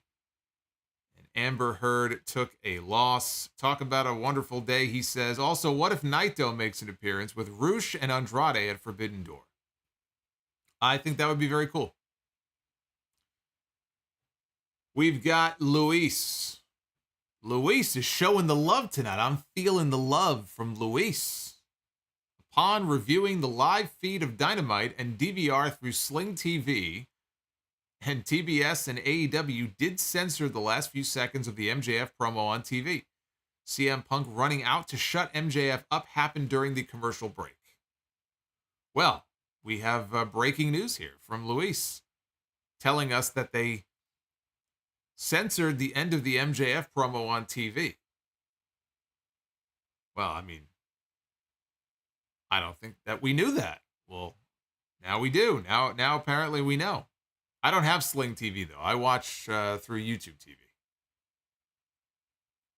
But on Fight TV internationally, there was no censoring. Oh, here comes the Solomonster attacking Hulk Hogan, one of my favorite super chats. Beat the fuck out of him. You orange goblin. Man, I'm really laying those shots in. That reminds me, I gotta get to the next Sound Of Gamer. I'm hoping in the next few days I can record My Rise episode 6. We got to continue on the Solomonster's journey. Temjin Zephyr, where does Hangman go from here? Heel turn. I don't know what they plan for him, but we know he's facing David Finlay next week. And I hope they have a big match set up for him for Forbidden Door. I mean, he shouldn't be left off that show. I could see him potentially maybe even being linked back up with the Bucks or something. You know, maybe they do some kind of a 6-man tag, you know, with the elite guys or the former elite guys. You know, where he goes from here, I don't see him getting the belt back anytime soon. A heel turn, he's still very over as a babyface. But the way he was acting going into Double or Nothing would lead you to believe that maybe there's a heel turn in mind for him. I think we're not going to know until we see how he acts when he walks out on TV next week. If he walks out next week and he's like the old Hangman before the Punk feud, then he's not going heel. But if he comes out and he's got more of a mean streak to him, or, you know, the big crazy eyes like he had at the pay-per-view, then, you know, maybe they're going to, you know, push him more towards the heel role. I'm just looking at the layout of the roster right now. Would it be better for him to be a face or a heel? Just given who they have on the roster, who there is for him to feud with and work with. You know, it might be better for him to go heel, to be honest with you. I mean, he'll have plenty of people to work with in that situation. But I don't know. I don't know what Tony Khan has in the cards for him. We're going to find out next week. We're getting the drunk, depressed cowboy again. Yeah, but then you're just going back to the same thing that you already did. I don't think that that's what they need to be doing. Luis just tweeted to you the proof that Dynamite was not sold out. Boy, you're really hung up on this idea that Dynamite wasn't sold out. I mean, it's not a big deal. Well, I haven't seen the tweet. I will have to check it out when we're done here. Amiibo Guru. Great show tonight. Wardlow's record should have reset since he is now signed. Make him undefeated unless you believe that is a carbon copy of Goldberg. Yukio Rules with the $5 super chat. Need more Jamie Hayter on my TV. Yeah, I agree with Mr. Dynamite. One thing I think we can all agree with is that Hangman should not go back to just hanging out with the Dark Order on TV. That is one thing that he should not be doing. Bones Jones. I was there, fun show, but was cursed. No Danhausen. That's right, no Hook and no Danhausen tonight. I feel like most of Hook's appearances, though, have been reserved for Rampage, so my guess would be we'll get Hookhausen on Friday. King Bling Blah, Punk and Cena Money in the Bank storyline type. Have Punk try to tell MJF about going to WWE and tell MJF he doesn't know what it's like. MJF says, look at Cody. Well, I mean, they're not going to jump right into Punk and MJF right away. I mean, I hope nobody is expecting this to happen on, next week's show. Rizzo. Sometimes when I'm watching you read these chats and talk about Raw, I feel in your head you are thinking, what the fuck did I do to deserve this? Good night, friends. How did you get into my head? Thank you, Rizzo. Bryant Finley. What did you think Khan is planning for Toni Storm? Well, Thunder Rosa was not on the show tonight. I would love to see Toni Storm challenging for the Women's Championship. That's what I would like to see. Now, she may have to win some matches. I know they have their rankings that they go by. But that's what I would be building towards. Toni Storm is great. Very marketable. Very good in the ring. I think her and Thunder Rosa could go in there and kill it. Groovy Goose. I respect you, Solo Man. I respect you too, Groovy Goose. Retro Unlimited 226 Super Chat. CM Punk's pipe bomb is similar to MJF's Target the Boss. Devin from NJ2000. Buy or sell, CM Punk calling MJF a less famous Miz, or Brandy calling Dan Lambert a less talented version of Paul Heyman. Oh, definitely a less famous Miz. Easily. Easily the better of the two lines. Thunder Knight, who becomes the first two-time AEW World Champion. Kenny Omega. And Corey Blake. MJF is pure gold. Tony Khan better pay that man. Also, how about those New York Mets? First place and kicking ass. Absolutely. One of the best teams in sports at the moment. My Mets are killing it, but I also, as a Mets fan, as much as I want to jump for joy and I want to dance and I want to get excited and I want to sing Meet the Mets, step right up and greet the Mets, I have to reserve myself. I have to calm myself down because I know that as soon as I let myself get too excited, I know the other shoe is going to drop. I don't want to jinx it. I don't want to curse it. It's only June. I've seen collapses before a lot later than June. But yes, the Mets are doing tremendously well right now. They are far and away ahead in the division right now. So, but it's still very early in the season. So I see we have some fans of my Toni Storm Thunder Rosa idea in the chat. You like that, right? You like that? Yeah, so do I. That's why I pitched it. Anyway, thank you, Corey. I believe that we are now caught up on your super chats. Man, you guys came out in full force tonight. You guys fucking killed it. But we're not done yet. We got over 750 likes on this video. You guys smashed what I was hoping we would do. We'll do the rest of them on the replay. We usually get a whole bunch that come later on. But if we could hit 800 before we get out of here, that would be amazing. That would be tremendous. I don't think you guys have it in you, though. Yeah. I don't think you guys have it in you. I think you're tired. I think you're all out of energy. I don't think you have enough. I don't think you have enough of those thumbs to reach and hit that thumbs up. You could prove me wrong. And while you guys do that, it is time. It is that time I did tell you at the beginning of the podcast, at the beginning of the stream here tonight, that we were going to be having the debut of a brand new part of Be the Booker. We got the men, we got the women, and tonight it is the debut of the tag team version of Be the Booker. Ladies and gentlemen, it is now time to Be the Booker. Oh, indeed. I have been working my ass off to try to get this tag team Be the Booker done. You have no idea how time-consuming this thing is. I posted a little teaser screenshot of me working on it the other day on Twitter. That was just a small sample of some of the teams that are in this thing. So if you're new here, we do a little thing called Be the Booker here at the end. And we randomly book a men's main event, a women's main event, and starting tonight, a tag team match. I don't know if I'm going to do all three on every stream, but tonight we'll do all three. And we randomly book a match and see what we come up with. And what kind of match would it be? Is it a good match? Is it a bad match?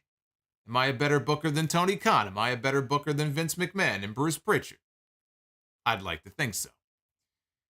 So we're going to start tonight on the men's side of things. You know, Tony Khan and Ghetto are booking this Forbidden Door show. I can do a better job. We begin with broke-ass Baron Corbin. For the record, and by the way, you see a naked Solomonster there on Corbin's face. Well, that sounded wrong, but you see the super chat on your screen is what I mean. That's from one of our gamer videos. Check out those Sound Dog Gamer videos. I got a whole bunch of them up. This right here, this was the best version of Baron Corbin. This is the version of Baron Corbin I actually miss. Bum-ass, broke-ass Baron Corbin is still the best Corbin. Let's see who his bum-ass is going to be stepping into the ring with. It'll be bum-ass Corbin going one-on-one with broken Matt Hardy. That is not a main event match. Broken Matt and basically broken Corbin. I mean, it kind of fits, but that's definitely not a main event match. I'm sorry. That don't work for me, brother. Let's try the ladies. See what we end up with here. We begin with Eva Marie.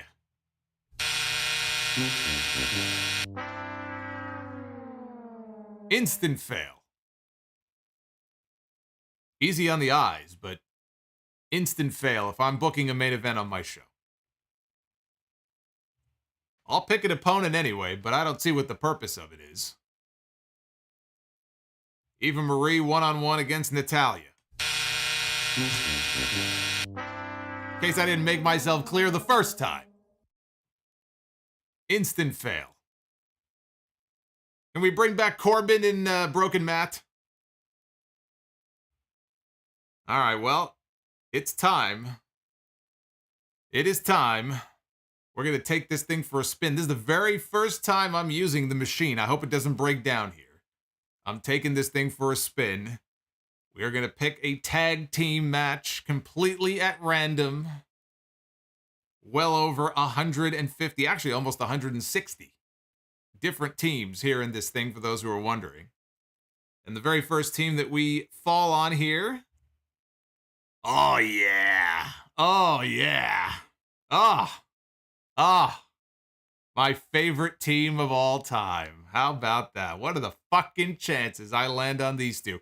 Axe and Smash, the former 3-time WWE Tag Team Champions. Demolition. Demolition were my favorites growing up as a fan. I have a lot of fond memories of watching Demolition back in the day. Oh yeah, we're starting out hot here. Oh yeah. Let's see who Demolition is going to be stepping into. Whoever it is, I'm sure Demolition gets the win. So it's Demolition taking on RK Bro. That's a hell of a match. Fuck is on Riddle's face? He looks French. Randy Orton and Matt Riddle taking on Demolition. You talk about one generation stepping into the ring with another. It's the golden era taking on the what would you call this? The era of shit. I mean, what would you call this? I don't know what you would call this, but Demolition and RK Bro. I think that would be I think that'd be a fun match. I think that would be, and I think that is a fine first choice here. The very first installment, tag team installment of Be the Booker. We're gonna have some fun with that one. I could tell. There are some very interesting combinations, very interesting teams that are part of the tag team Be the Booker. But I'm glad that it's finally completed, and I can debut it for all of you here tonight. I couldn't find a better RK Bro picture. What makes you think that's the only one? There might be some repeats in there. Let's see. We got Brian Finley.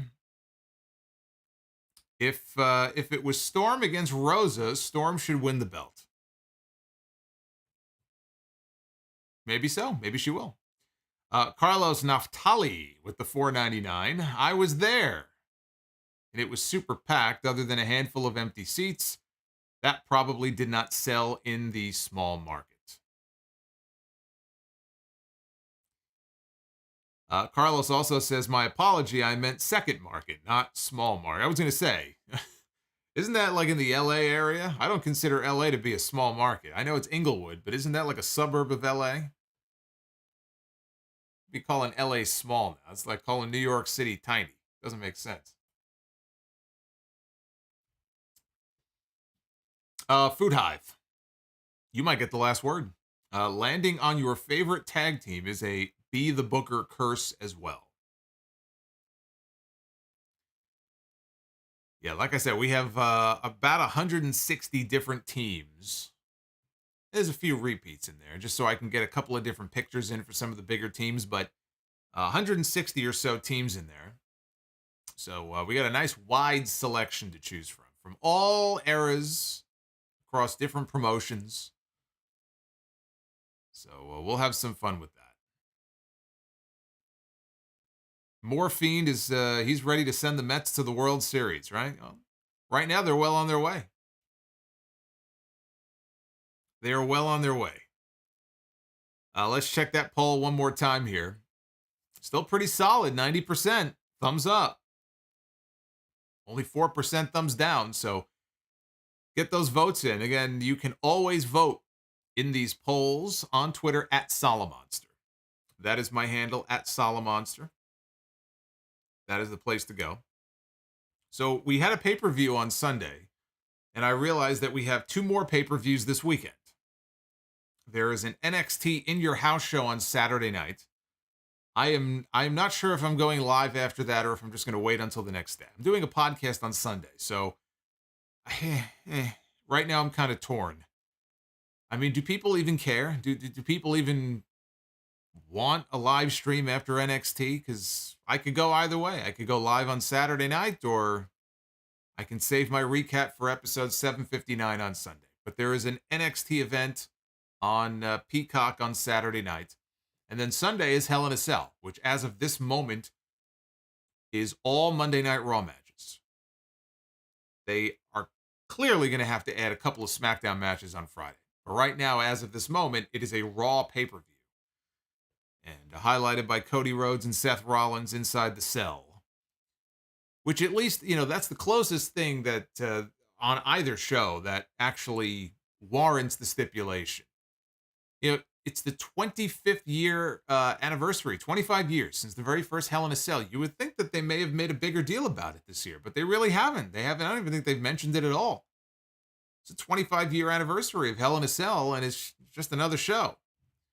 But it was 25 years ago in October of 1997, the very first Hell in a Cell, and in my opinion, still the greatest. Shawn Michaels and The Undertaker. Kane made his debut that night as well. A very eventful night in WWE history. And it doesn't look like this Sunday is going to be very eventful, but I will be live no matter what. I will be live after Hell in a Cell on Sunday night. So I may or may not be live Saturday night, but I'll definitely be live on Sunday night. And before then, though, I'll be live on Friday night. So I hope you guys will come back on Friday night and join me for the SmackDown Rampage recap. Again, Rampage is a live show this week. It's always better when Rampage is live. Another California show. So I will be back with you then. And I think that pretty much covers everything. I do believe. This was a fun stream. Good stream tonight. Great Dynamite. A lot to unpack, especially with the MJF stuff. And I'm sure I will have more to say about that and all the other news of the week on episode 759 this Sunday. So I'm going to let you guys go. You have yourselves a great night. Thank you again for the super chats and the new channel members, all the new subs, all the love tonight. And please do hit that like button on your way out. We're right around 800 likes, or just on the verge of 800 if we're not already there. And you guys have come out in full force, and I appreciate it. So, again, take care, and I'll see you back here live on Friday night for more Sound Off. I'll see you then.